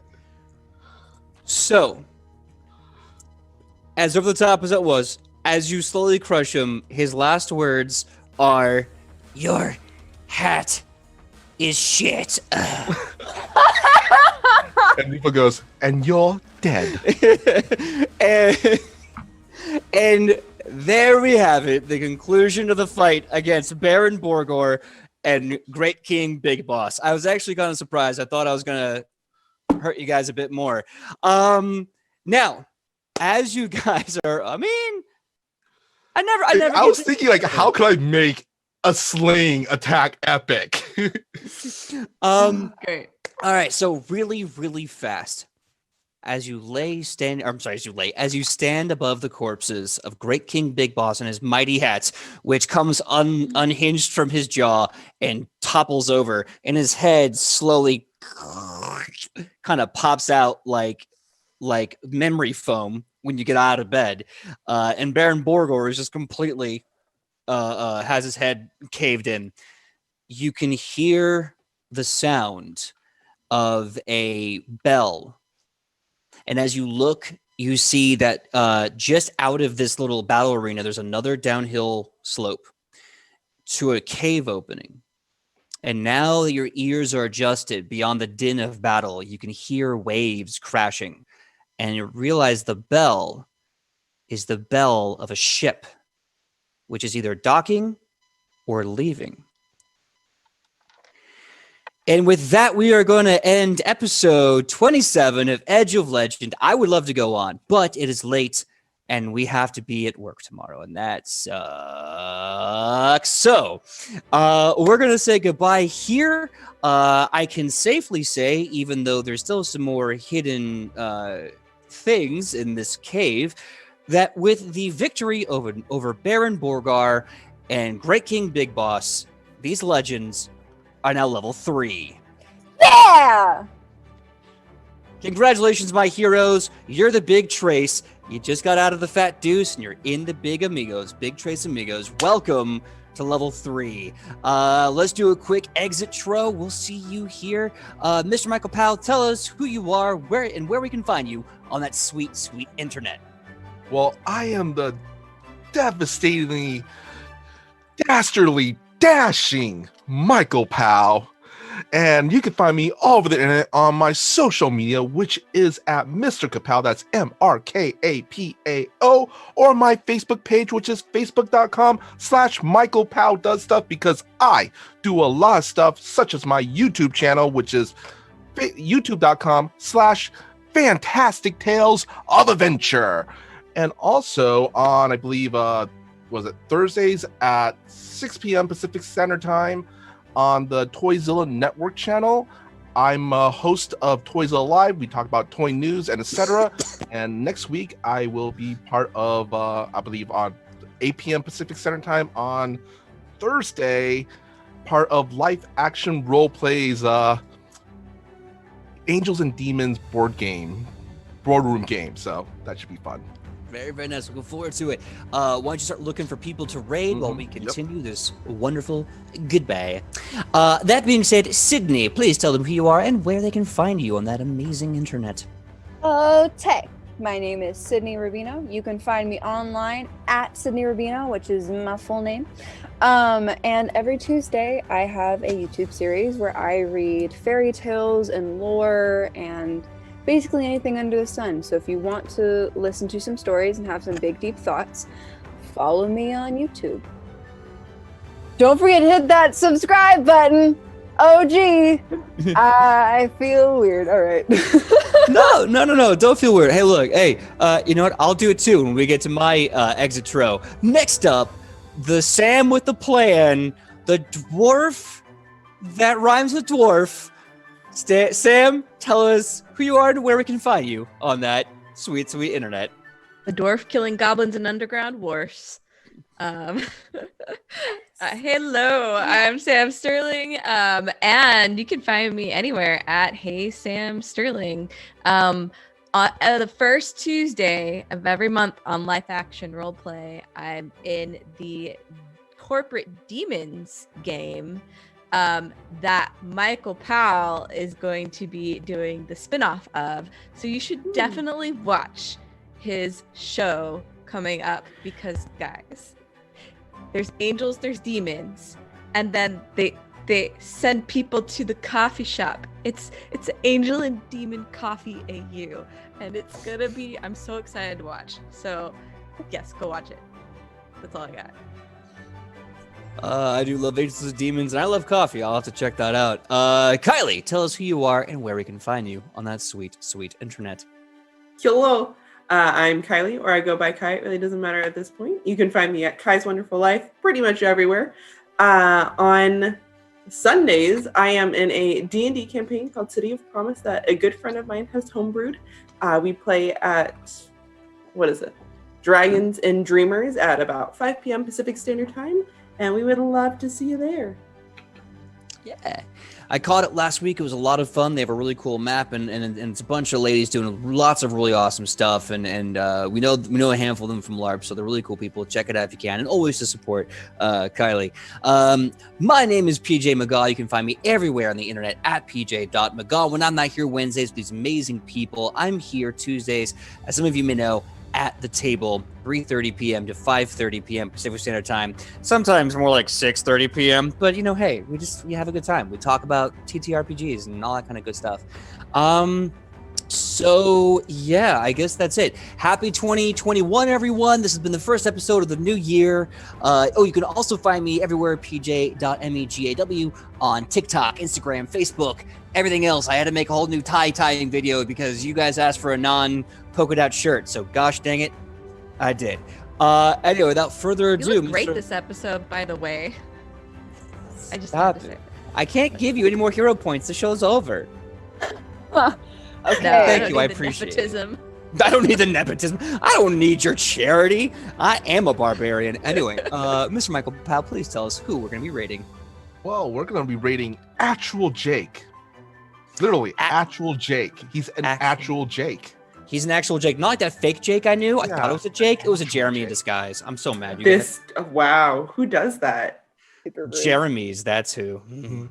Whole relationship a lie. I feel terrible because I actually know a handful of Jeremys in real life, and they're all really good dudes. I in no way have any beefs with Jeremys. It's just a stupid thing that I love, which, by the way, I have plans for. So that being said, hope you Jeremy's guys the evil overlord. I'm just calling it. I'm calling it now. Jeremy's overlord. Well, first things first, we got to get you guys out of this goblin cave. And, you know, there might be some treasure that you guys are going to have to stumble into. We'll see. Next episode, we'll see you guys here. Same nat time, same nat channel. Be safe.